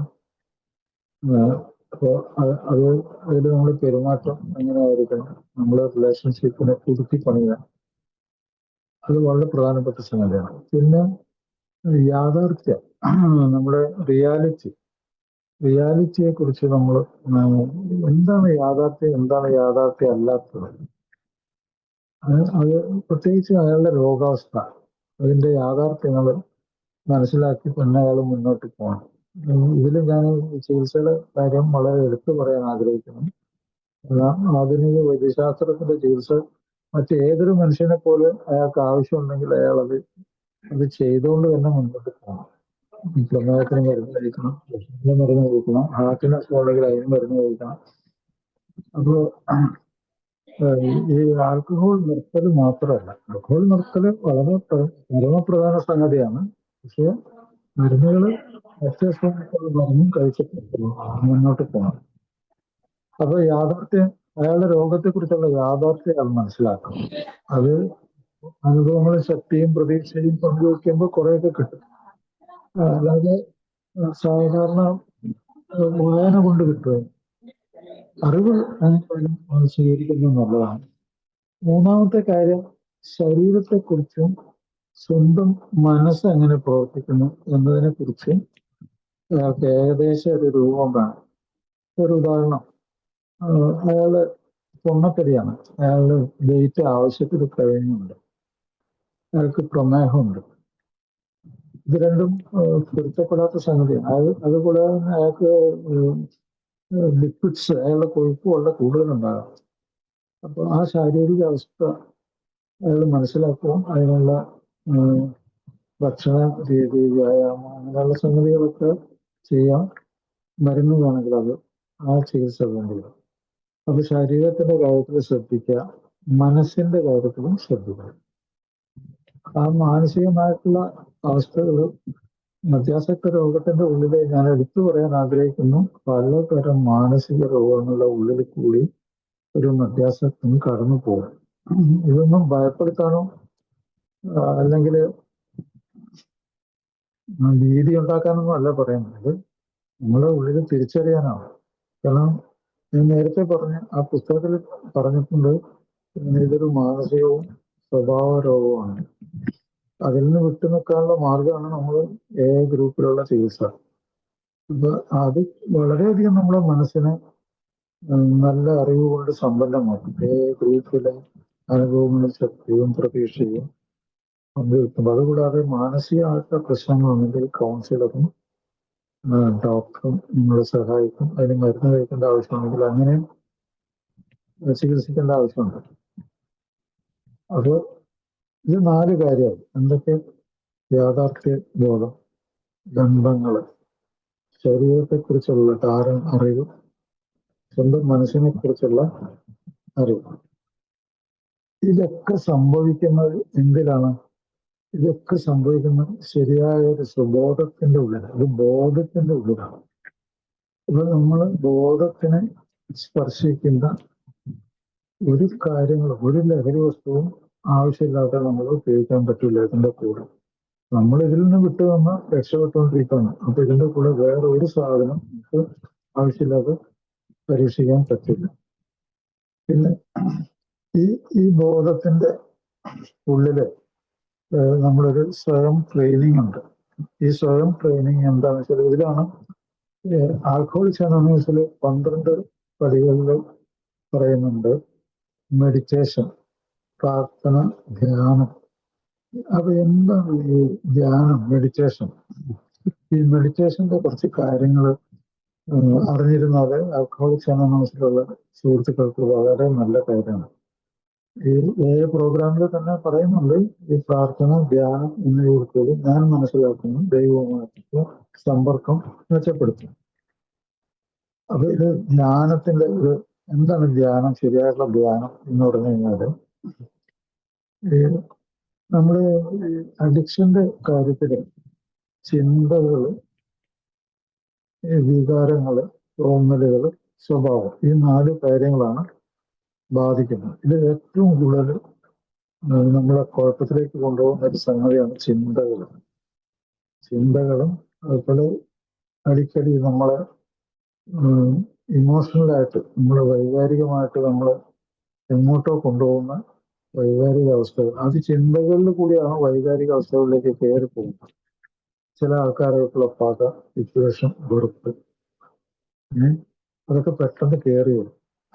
ഈ ധ്യാനത്തിന്റെ ഒരു ഗുണം എന്താ വെച്ചാൽ, ഇങ്ങനെയുള്ള കുറെ കാര്യങ്ങളെ ഈ ചിന്തകളിൽ കൂടി കയറി വന്ന് നമ്മളെ പിടികൂടാതിരിക്കാനുള്ള ഒരു നല്ലൊരു മാർഗമാണ് ഈ മെഡിറ്റേഷൻ. അപ്പൊ സാധാരണ ചെയ്യാൻ പറ്റുന്ന 1-2 മെഡിറ്റേഷൻ ടെക്നിക്കുകൾ ഞാൻ പറഞ്ഞു. അത് കൂടുതലും ഈ മെഡിറ്റേഷൻ ബുദ്ധിസ്റ്റ് മെഡിറ്റേഷൻ ഉണ്ട്. അത് മതപരമായിട്ടുള്ള സംഗതിയൊന്നുമല്ല, വെറും മെക്കാനിക്കൽ ആയിട്ടുള്ള സംഗതിയാണ്. അത് വളരെ നല്ല സംഗതിയാണ്. നമ്മൾ ശ്രദ്ധയാണ് അതിൽ, ആ മെഡിറ്റേഷൻ. ചിന്തകളെ ബ്ലോക്ക് ചെയ്തിട്ടില്ല, ആവശ്യമില്ലാത്ത ചിന്തകളെ കംപ്ലീറ്റ് ബ്ലോക്ക് ചെയ്തിട്ട് മനസ്സിന് ഒരു സമാധാനം, ഒരു ശാന്തി, സ്വസ്ഥത, ഇത് കിട്ടാനുള്ള ഒരു മാർഗമാണ് ഈ മെഡിറ്റേഷൻ. അപ്പൊ നമ്മൾ കണ്ണടച്ചുകൊണ്ടൊരു ഗുണം എന്താ വെച്ചാല്, മറ്റ് പുറമെ നിന്നുള്ള കാര്യങ്ങളിലേക്ക് നമ്മൾ ശ്രദ്ധ പോകാതിരിക്കാനായിട്ടുള്ള ഒരു ചെറിയ സംഗതിയാണ്. കണ്ണടച്ചിരുന്നിട്ട് നമ്മൾ ഏറ്റവും നമുക്ക് എളുപ്പമുള്ള സംഗതി ബ്രീത്തിങ് ടെക്നിക്ക് ശരിയാക്കുക. അതിൽ കൂടി റിലാക്സേഷൻ, ശരീരത്തിലെ ഓരോ അവയവത്തിലും റിലാക്സേഷൻ ഉണ്ടാക്കുക.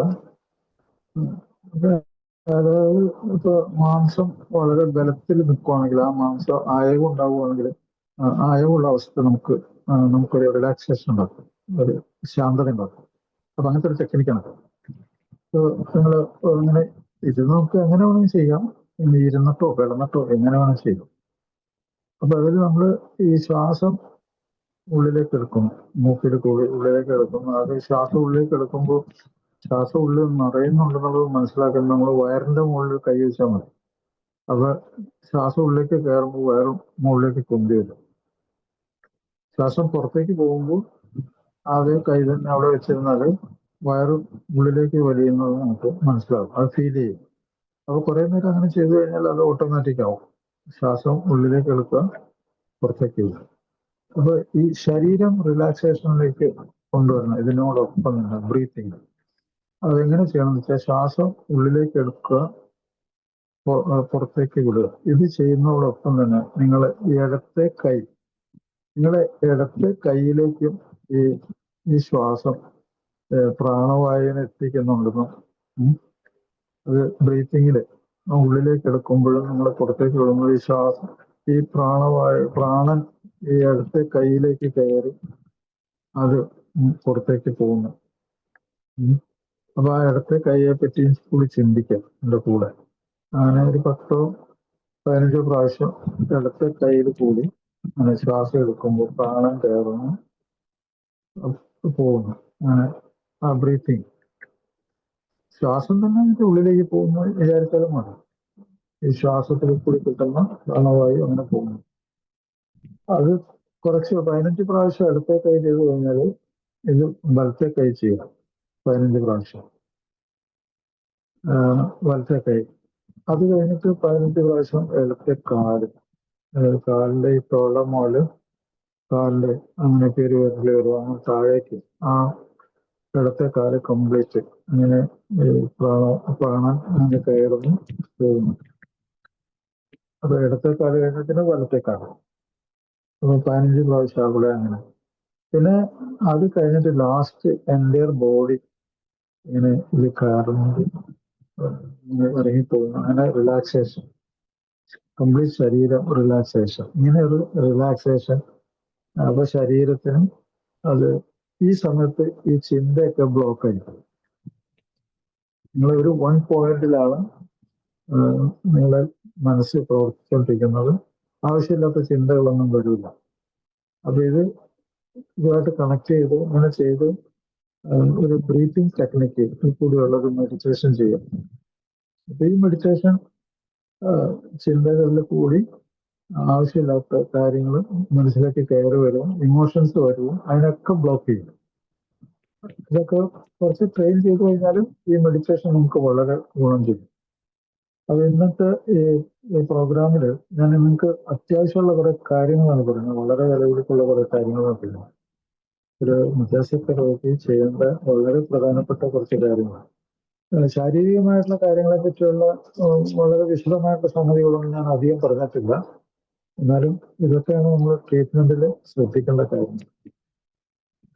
അത് ഒരിക്കൽ കൂടി എല്ലാവർക്കും വളരെ നന്ദിയുള്ളൊരു വിഷു ആശംസ. അതുപോലെ അതിനേക്കാളേറെ പ്രധാനമാണല്ലോ നമ്മുടെ പ്രശാന്ത മനസ്സുണ്ടാകുക. പ്രശാന്ത മനസ്സ് ആശംസിച്ചുകൊണ്ട് നടത്തുന്നു. Thank you. നമുക്ക് എന്തെങ്കിലും ഇനി നമുക്ക് ഡിസ്കസ് ചെയ്യണമെങ്കിൽ അങ്ങനെ ചെയ്യും. Thank you.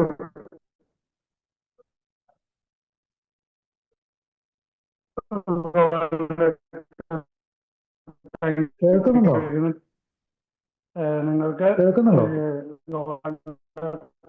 എന്തെങ്കിലും സംശയങ്ങളോ ഉണ്ടെങ്കിൽ ഇതിനെപ്പറ്റി ചർച്ചയാവോ? ഡോക്ടറോട് എന്തെങ്കിലും സംശയങ്ങളുണ്ടെങ്കിൽ ചോദിക്കും. കേൾക്കുന്നുണ്ട്. കേൾക്കണം ഡോക്ടറെ, കേൾക്കാൻ പറ്റുന്നില്ല? എന്നെ കേൾക്കുന്നു? എന്നെ കേൾക്കുന്നുണ്ടോ? നിന്നെ കേൾക്കാൻ ഒരു ഡിസ്റ്റർബ് ഇതുണ്ടായിരുന്നു, വലിച്ചിലുണ്ടായിരുന്നു. ഇപ്പൊ കുഴപ്പമില്ല. അല്ല, ഞാൻ പറയുന്നത് വ്യക്തമല്ലേ? യെസ്, സാറ് പറയണ വ്യക്തമാണ്. കേൾക്കാൻ പറ്റുന്നുണ്ടോ? ഇടയ്ക്ക് ബ്രേക്ക് വരുന്നുണ്ട്. ഓക്കെ. ആരെങ്കിലും എന്തെങ്കിലും സംശയം ഉണ്ടെങ്കിൽ ചോദിച്ചോ. ശിവചേട്ടാ ഒന്ന് മീറ്റിംഗ് നോക്കിക്കോളാമോ? എനിക്കൊരു ചെറിയ പരിപാടി ഉണ്ടായിരുന്നു. ആയിക്കോട്ടെ. 25 മിനിറ്റ് കൂടി ഉണ്ട്. സംശയങ്ങളോ എന്തെങ്കിലും ഉണ്ടെങ്കിൽ ചോദിക്കാം.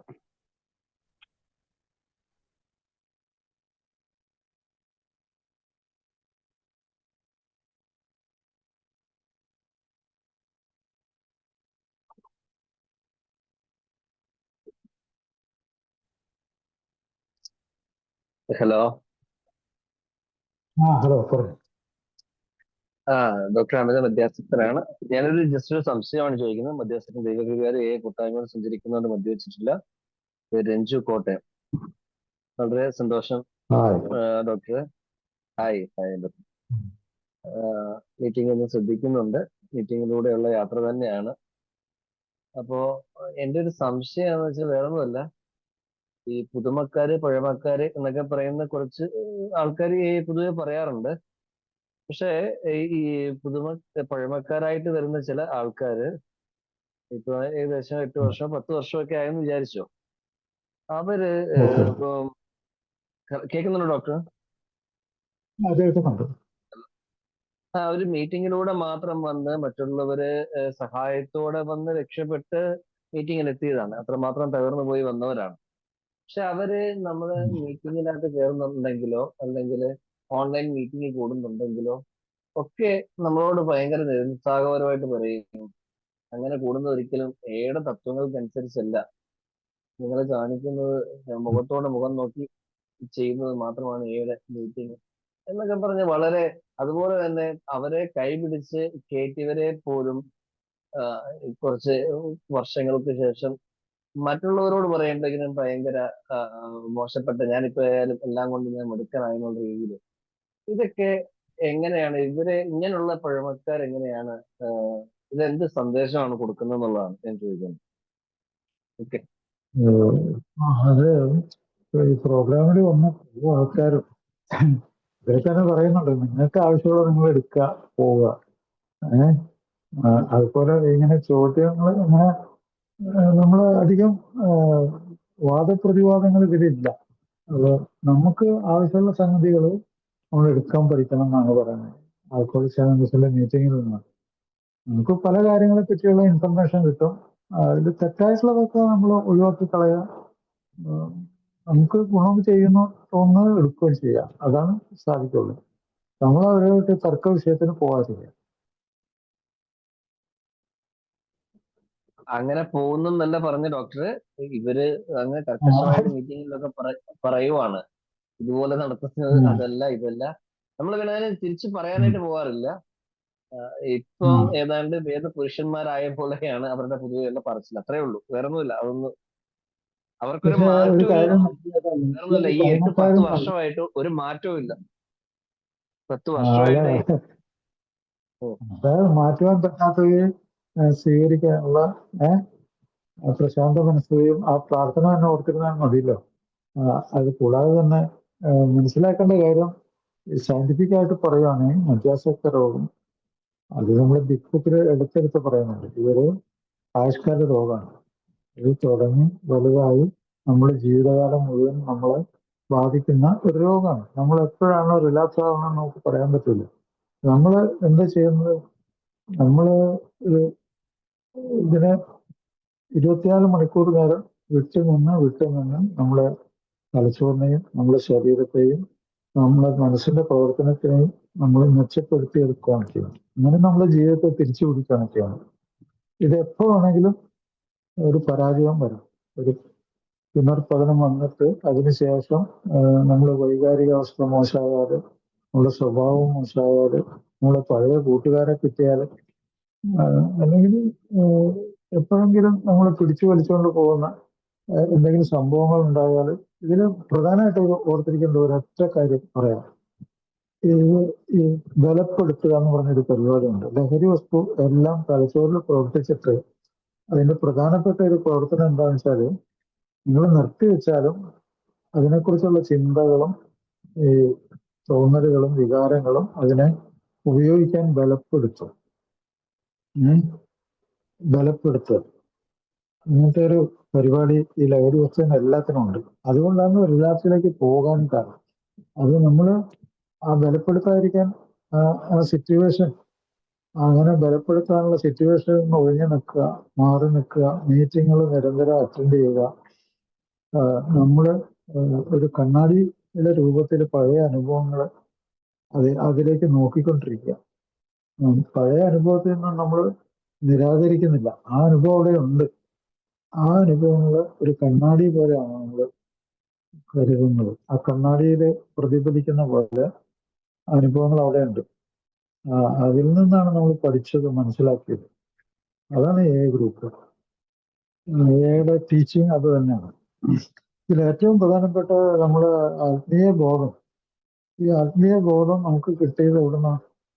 ഓരോരുത്തരും പരസ്പരം, ആ വാക്ക് വളരെ ഇമ്പോർട്ടൻ്റ് ആണ്, പരസ്പരം ഈ സ്നേഹത്തിന്റെ ഉള്ളിൽ റിക്കവറിയിൽ കൂടി പരസ്പരം ബന്ധിതരായപ്പോഴാണ്, പരസ്പരം നമുക്ക് ആവശ്യമുണ്ടെന്ന് മനസ്സിലാക്കി അങ്ങനെ മുന്നോട്ട് പോയപ്പോഴാണ് നമുക്ക് രക്ഷപ്പെടാൻ പറ്റിയത്. അപ്പോൾ അത് ഒരു അനുതാപം, എമ്പതി, കരുണ, സ്നേഹം ഇതിലൊക്കെ കൂടി കടന്നു പോയപ്പോഴാണ്. നേരെ മറിച്ച് നമ്മൾ എന്താ ഒരു ക്രിമിനാലിറ്റി, ഒരു ക്രിമിനൽ മൈൻഡ് നമുക്കുണ്ടെങ്കിലുണ്ടല്ലോ, നമുക്ക് എല്ലാവരും ഉപദ്രവിക്കാൻ തോന്നും. അപ്പൊ ആ ക്രിമിനൽ മൈൻഡ് അത് ഓട്ടോമാറ്റിക് വരുന്നതാണ്. ഇങ്ങനെ ചിന്തകളിൽ കൂടി, തോന്നലുകളിൽ കൂടി, വികാരങ്ങളിൽ കൂടി, സ്വഭാവത്തിൽ കൂടി വരുന്നതാണ്. അതിനെ മാറ്റലാണ് ഈ therapy. Mental and behavioural therapy ആണ് എ പ്രോഗ്രാം.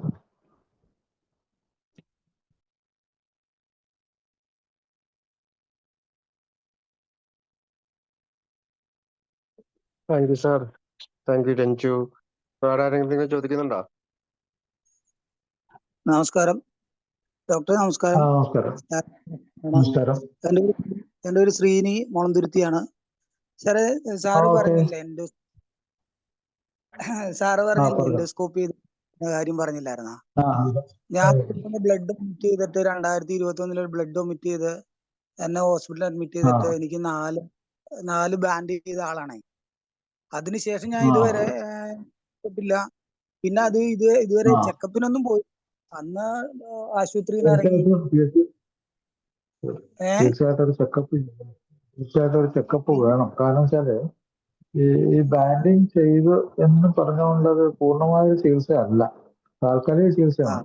അപ്പോൾ ഇതിന്റെ ഒരു അൾട്രാസൗണ്ട് ചെയ്താൽ അന്നത്തേൽ നിന്നും എന്ത് വ്യത്യാസം വന്നിട്ടുണ്ട്? നിങ്ങൾ കുടിക്കാതിരുന്നിട്ടുണ്ട്, അതുകൊണ്ട് അവിടുത്തെ ഈ രക്തസമ്മർദ്ദം, പോർട്ടൽ ഹൈപ്പർ ടെൻഷൻ അതിന്റെ ഇംഗ്ലീഷിലുള്ള പേര്, പോർട്ടൽ ഹൈപ്പർ ടെൻഷൻ, ആ കരളിലുള്ള രക്തത്തിന്റെ സമ്മർദ്ദം അതെങ്ങനെയുണ്ട്?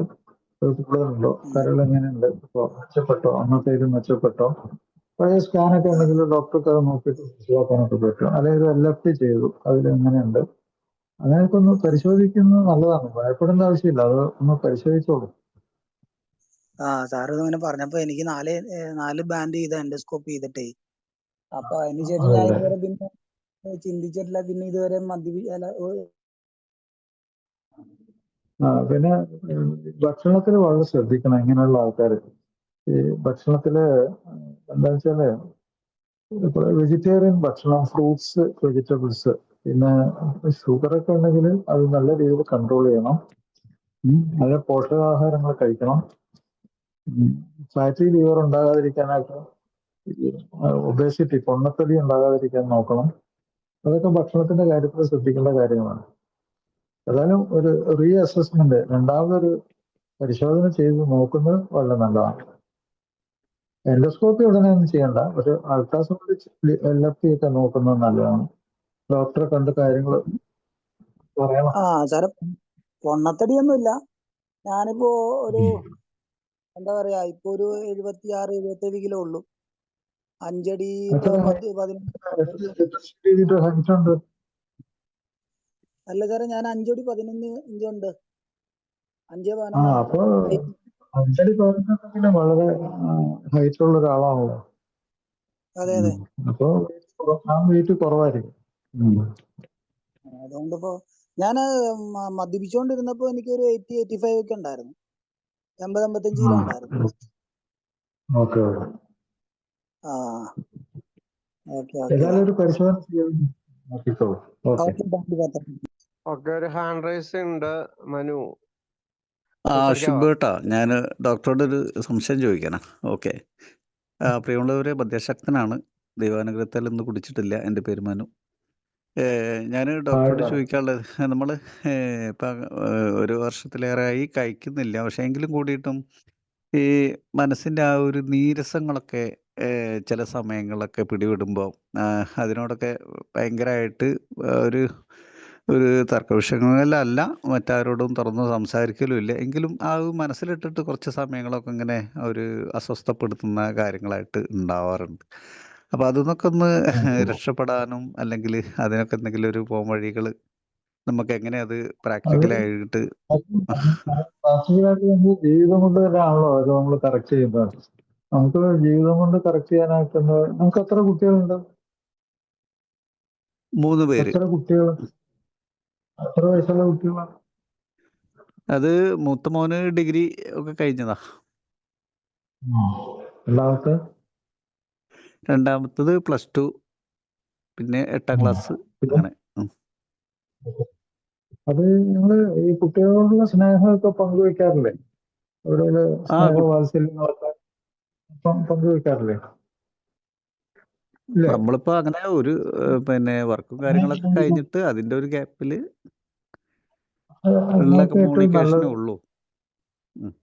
അല്ല, അത് ഇതില് ഇങ്ങനെയൊക്കെയുള്ള സംഗതികൾ നമ്മുടെ ഫാമിലി തന്നെ അതിന് തെറാപ്പി, അതിന്റെ ചികിത്സ അതിൽ തന്നെ ഉണ്ട്. ഞാൻ നേരത്തെ പറഞ്ഞില്ലേ, ഫാമിലി തെറാപ്പി.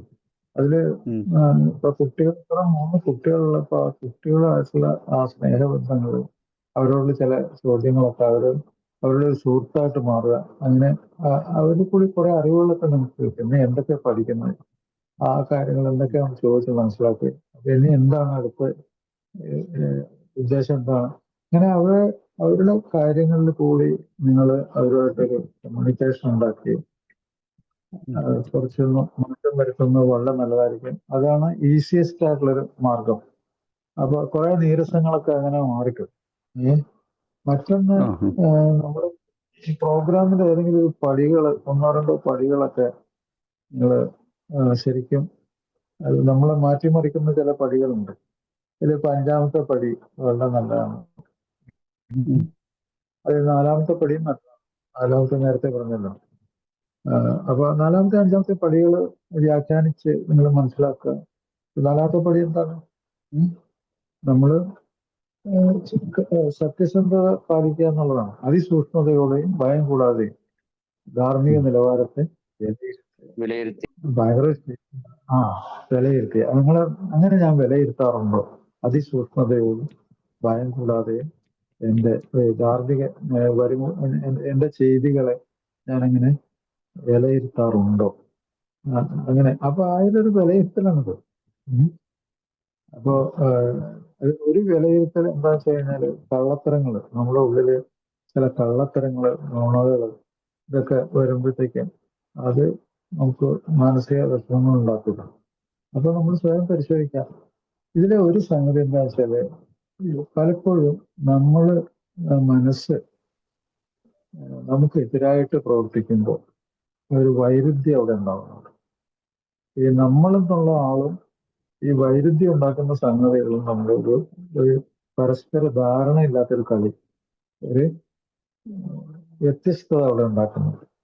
പക്ഷെ അങ്ങനെ ഒരു വ്യത്യസ്തതയുടെ ആവശ്യമില്ലല്ലോ. അപ്പൊ നിങ്ങൾ തന്നെയാണ്, നിങ്ങൾ മനസ്സിലാണ് ഇതൊക്കെ നടക്കുന്നത്. അപ്പോ അവിടെ ഒരു ചോദ്യം ഈ ഒബ്സർവ് ചെയ്യുന്ന ആരാണ്? നിങ്ങളാണ്. നിങ്ങളെ നിരീക്ഷിക്കണം. നിങ്ങളും തമ്മിൽ വ്യത്യാസമില്ല എന്നും അത് ആ വ്യത്യാസം ഇല്ല എന്നുള്ള ധാരണ വന്നു കഴിഞ്ഞാൽ പിന്നെ അത് ക്യാൻസൽ ചെയ്ത് പോകും. നിങ്ങൾക്കുണ്ടാകുന്ന പ്രശ്നങ്ങൾ അവിടെ ക്യാൻസൽ ചെയ്ത് പോകും.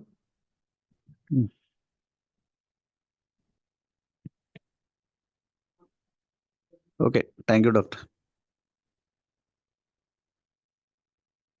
ഡോക്ടറെ ഒരൊറ്റ സംശയം കൂടെ ചോദിച്ചോട്ടെ. ഡോക്ടറെ, ഫാറ്റി ലിവർ ആണ് ഹെപ്പറ്റൈറ്റിസ് എയിലേക്ക് എത്തുന്നെന്ന് പറഞ്ഞു, മഞ്ഞപ്പിത്തത്തിലേക്ക്. ഹെപ്പറ്റൈറ്റിസ് ബിയും സിയും എന്താണെന്ന്, ഹെപ്പറ്റൈറ്റിസ് ബിയും സിയും എന്താണെന്നൊന്ന്? നല്ല ചോദ്യമാണ്.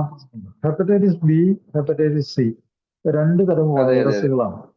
ഈ രണ്ടും വൈറസും ഭയങ്കര ഒരു ആഴ്ചക്കാലം മുഴുവനും ഒരാളുടെ കൂടെ കൂടാൻ പറ്റുന്ന വൈറസാണ്. ഇതിപ്പോ പലപ്പോഴും ഗൾഫിലേക്കൊക്കെ പോകുമ്പോൾ അവിടെ ഹെപ്പറ്റൈറ്റിസ് ബി ഉള്ള ഒരാളെ അവർ സ്വീകരിക്കും.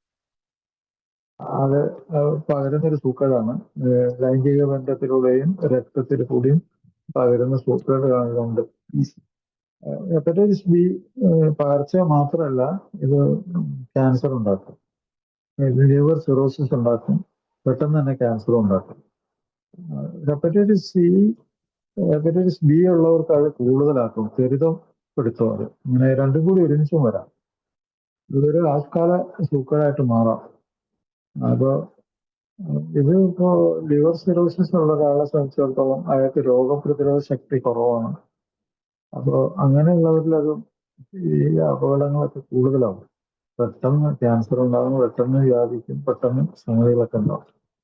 അതിൽ ഒരു കാര്യം എന്താ വെച്ചാൽ, മധ്യാസക്ത രോഗത്തിന്റെ ഉള്ളിലാവുന്ന സമയത്ത് നമ്മള് നേരത്തെ പറഞ്ഞല്ലോ, നമ്മള് മെന്റൽ ആൻഡ് ബിഹേവിയറൽ ഡിസോർഡർ, നമ്മള് എങ്ങനെ പ്രവർത്തിക്കുന്ന, നമ്മുടെ സ്വഭാവം എങ്ങനെ പ്രകൃതം എന്താണ്, അതിനൊന്നും നിയന്ത്രിക്കാൻ നമുക്ക് കഴിയാത്തൊരവസ്ഥയിലായിരിക്കും നമുക്ക് ചിലപ്പോൾ ഇത് പിടിപെട്ടുണ്ടാവുക. അങ്ങനെയൊക്കെയാണ് അതുമായിട്ടുള്ള ബന്ധം വരുന്നത്. പലപ്പോഴും പല ആശുപത്രികളിലും ഒരു മധ്യാസക്തനെ ചികിത്സിക്കാൻ ചെല്ലുമ്പോൾ അവർ ഇത് നോക്കും. ഇത് മാത്രമല്ല, ഹെപ്പറ്റൈറ്റിസ് ബി നോക്കും, ഹെപ്പറ്റൈറ്റിസ് സി നോക്കും, HIV നോക്കും അവർ. കാരണം ഇതൊക്കെ ഒരു കാലത്ത് ഭയങ്കര ഭീകരമായിട്ടുള്ള അവസ്ഥകളിൽ കൂടി ഒത്തിരി ആളുകളുടെ ജീവൻ എടുത്തിട്ടുള്ള സംഗതിയാണ്. ഇന്നിപ്പോ HIV നല്ല ചികിത്സയുണ്ട്. മരുന്ന് കഴിച്ചാൽ ആയുഷ്കാലം മരുന്ന് കഴിച്ചുകൊണ്ടിരുന്നാൽ അയാൾക്ക് 25-30 വർഷമൊക്കെ ജീവിക്കാം. സാറേ, അതുപോലെ ഹെപ്പറ്റൈറ്റിസ് ബിക്ക് സിംറ്റംസ് കാണിക്കത്തില്ലെന്ന് പറയുന്നത്, സിംറ്റംസ് കാണിക്കാതെയാണ്? സിംറ്റം വേണമെന്നില്ല. അത് കുറെ കഴിഞ്ഞിട്ടായിരിക്കും ചിലപ്പോ ഇതൊക്കെ ഒരു ടെസ്റ്റ് ചെയ്യുമ്പോഴൊക്കെയായിരിക്കും കണ്ടുപിടിക്കുന്നത്. ചിലപ്പോ ചില ആൾക്കാർക്ക് ഒരു ആയുഷ്കാലം മുഴുവൻ അസുഖങ്ങളുമായിട്ട് പൊരുത്തപ്പെട്ട് അങ്ങനെ പോകാൻ പറ്റും. ഇമ്മ്യൂണിറ്റി, നല്ല പോഷകാഹാരങ്ങൾ കഴിക്കുക, കുറച്ച് ആരോഗ്യമുള്ളൊരു ജീവിതം നയിക്കുക, അപ്പോൾ മദ്യത്തിൽ നിന്നൊക്കെ വിട്ടു നിൽക്കുക.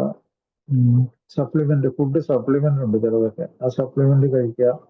അങ്ങനെയൊക്കെ ആരോഗ്യപൂർണ്ണമായിട്ടുള്ള ഒരു ജീവിതം ഭക്ഷണമൊക്കെ കഴിച്ച് മുന്നോട്ട് പോയി കഴിഞ്ഞാൽ ദീർഘകാലം ജീവിച്ചിട്ടുണ്ട് പല ആൾക്കാരും.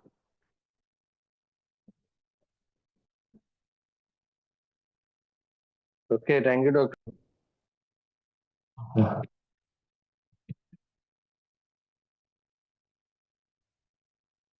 ഇനി ആർക്കെങ്കിലും എന്തെങ്കിലും ചോദിക്കാനെങ്കിൽ മുന്നോട്ട് വരാട്ടോ.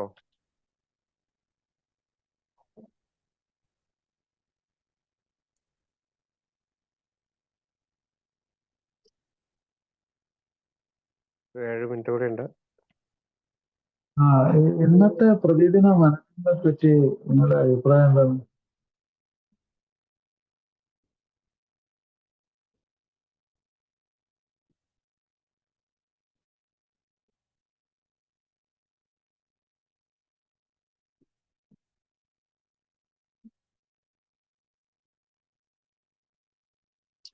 എന്താണ് വളർച്ച എന്നുള്ളതാണ് ഇന്നത്തെ പ്രതിദിന മനനം.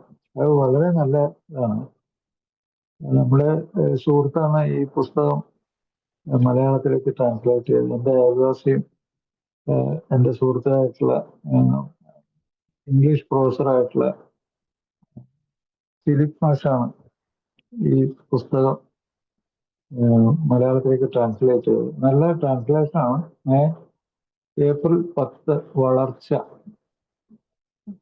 വളർച്ചയുടെ ഉൾക്കാമ്പ്, നല്ലതിലേക്ക് മാറാനുള്ള ആഗ്രഹം, അറിവ്, അതിനുവേണ്ടി ഏത് ഉത്തരവാദിത്വവും ഏറ്റെടുക്കുന്നതിനുള്ള പൂർണ്ണമായ തയ്യാറാവലുമാണ്. കറക്റ്റ്. ഇപ്പൊ ഈ വളർച്ച, വികാസം, ഇത് മനുഷ്യന് സംഭവിക്കുന്ന ഇതാണ്. ഇത് മദ്യാസക്ത രോഗത്തിന്റെ ഉള്ളില് ഏറ്റവും കാര്യമായിട്ട് ഒരു മനുഷ്യജീവിയെ ബാധിക്കുന്ന വളർച്ച, വികാസം. ഈ വളർച്ച എന്ന് പറയുമ്പോഴത്തേക്കും ശാരീരികമായ വളർച്ചയുണ്ട്, മാനസികമായ വളർച്ചയുണ്ട്, കഴിവുകളുണ്ട്. പല നമ്മൾ അത് പ്രാക്ടീസ് ചെയ്തുണ്ടാക്കുന്നതാണ്. ഇപ്പൊ നിങ്ങൾ ഒരു വിഷയം പഠിച്ചു, നിങ്ങൾ കഴിവുണ്ട്. നിങ്ങൾ കമ്പ്യൂട്ടർ പഠിച്ചു, നിങ്ങൾ ഗവേഷണം ചെയ്തു, അങ്ങനെ പല കഴിവുകളും നിങ്ങൾ ഉണ്ടാക്കിയിട്ടുണ്ട്. ഈ മദ്യാസക്ത രോഗത്തിന്റെ ഒരു സംഗതി എന്താണെന്ന് വെച്ചാൽ ഈ വളർച്ച, വികാസം, കഴിവുകളുടെ പ്രദർശനം, അത് ജീവിക്കാനുള്ള മാർഗം ഒക്കെ ബാധിക്കും, എല്ലാം ബാധിക്കും. വളർച്ച, വികാസം ഒക്കെ മുരടിക്കല്.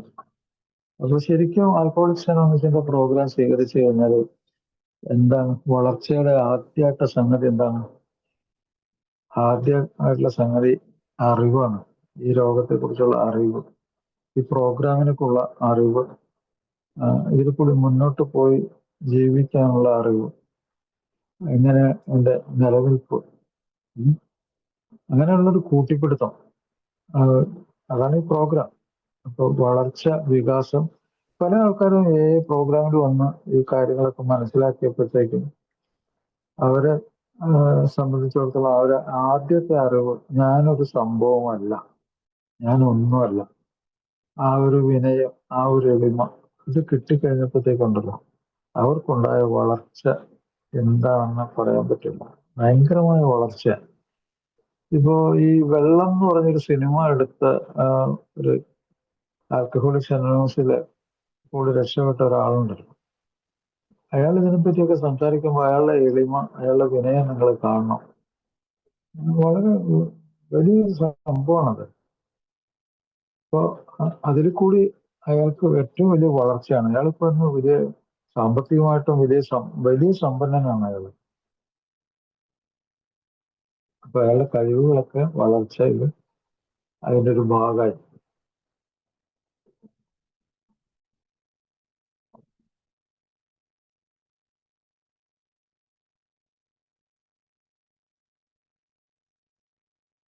Thank you sir. ഇനി ആരെങ്കിലും എന്തെങ്കിലും ചോദിക്കാനുണ്ടോ?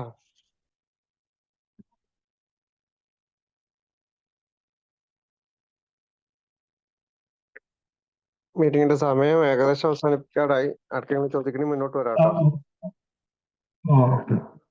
സാർ പറഞ്ഞോ, സാർ എന്താ പറയാൻ തുടങ്ങി? അല്ല, വേറൊന്നുമില്ല.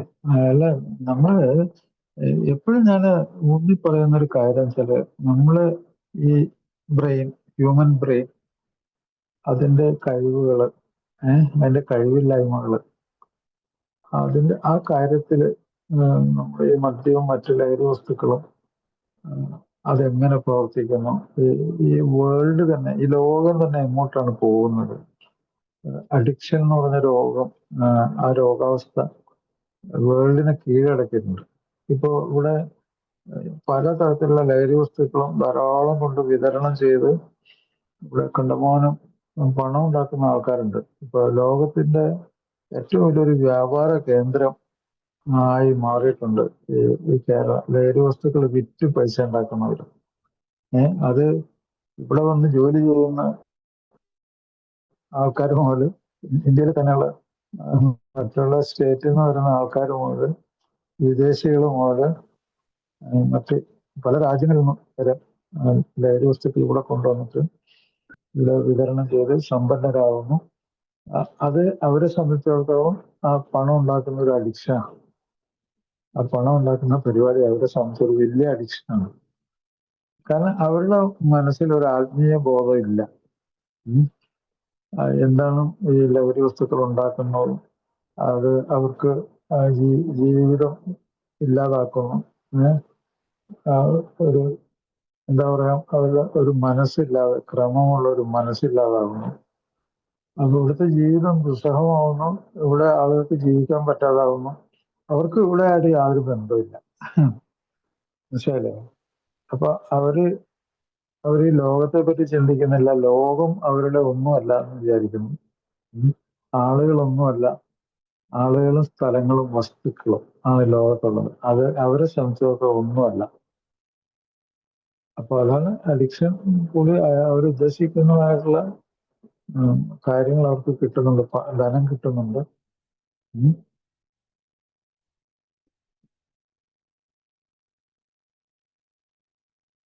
ഈ ഗാംബ്ലിംഗ് അഡിക്ഷൻ പോലെയാണ് അവർക്ക്.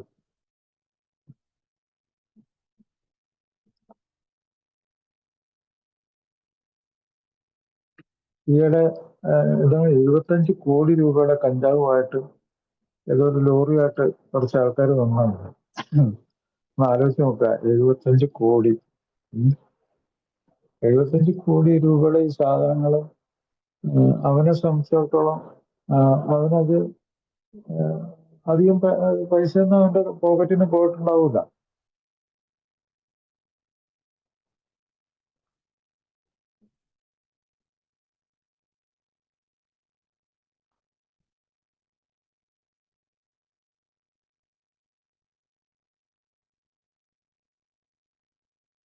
താങ്ക് യു സാറേ. നമുക്ക് meeting okay, thank you. Okay. Thank you. ജോളിച്ചേട്ടൻ പ്രാർത്ഥിച്ചാലോ? ജോളിച്ചേട്ടൻ ഓക്കെ, പോയോ? Thank you. ഞാൻ പ്രാർത്ഥിക്കുന്നു. ദൈവമേ, മാറ്റുവാൻ പറ്റാത്തവയെ സ്വീകരിക്കുവാനുള്ള പ്രശാന്ത മനസ്സതയും മാറ്റുവാൻ പറ്റുന്നവയെ മാറ്റുവാനുള്ള ധൈര്യവും